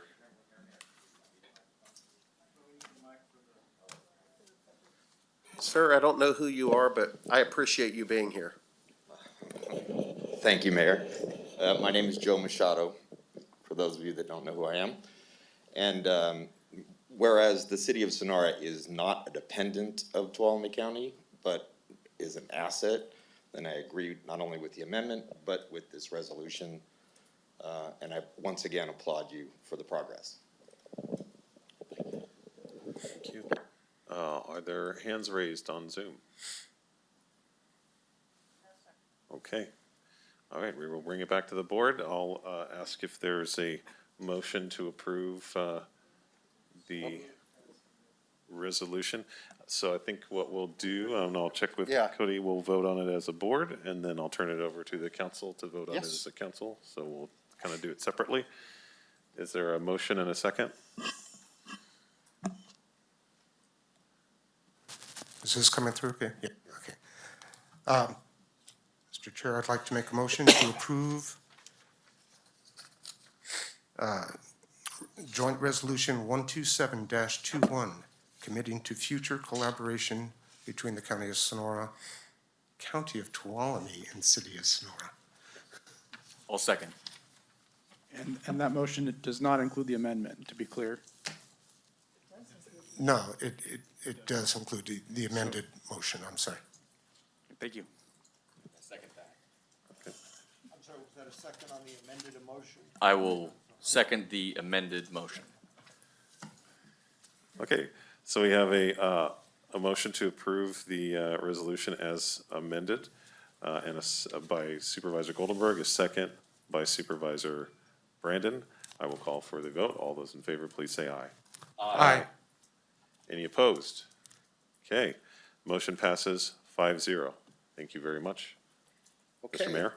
So now we'll do the Sonora City Council end of this. So I guess I'm looking for a motion and a second. And Councilmember Garaventa, you? Oh, okay.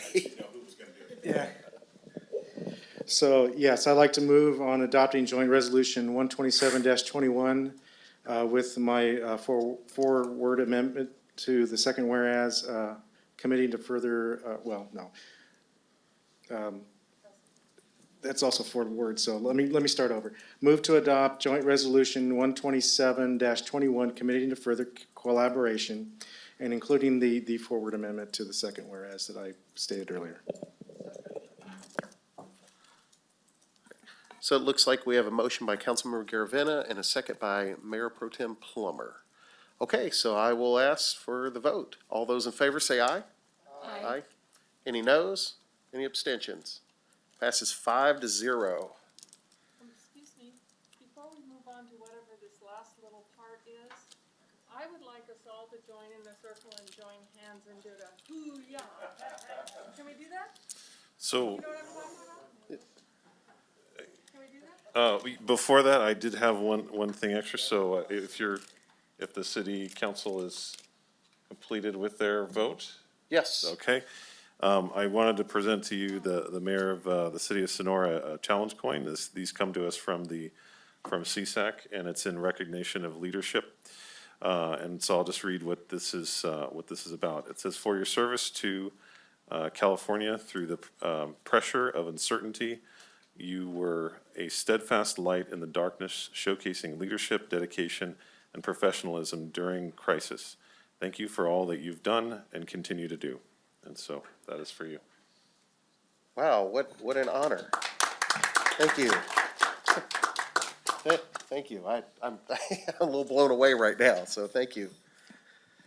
Wow, how cool. That is speechless. Yeah, and that never happens, so.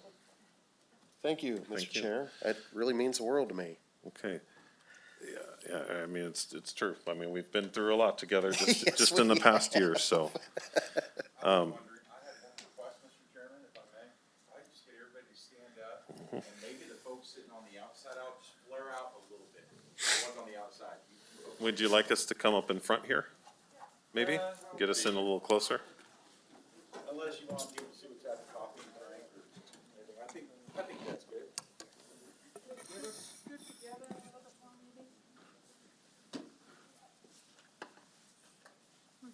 Look at the administrator just run. I know. We should do that. Yeah, that's. Can you grab that? Of course. We should be fighting over that. Yeah. Okay, I'm gonna try and actually. That's great. Oh. Smile, everybody, behind those Yeah, masks. I wanna see Eyes those smiles, smile. please. Yeah. 1, 2, 3, and 1, 2, 3. Am I looking at? Very nice. Anywhere. We should do like the Yeah. muscle pose. Yeah. Are we adjourned or? So, So I think that was the last thing on the agenda, so if there's nothing else for the good of the Board of Supervisors, I'll adjourn the meeting. Thank you very much, everyone. yes, and on the Sonora City Council end, that is it. Thank you. Thank you to everyone involved. Tracy, thank you. You and I never talk, so we'll call it end at 11:59. All right, thank you, sir. Worked perfectly. I gavelled us in, you gavelled Heck us out. yeah.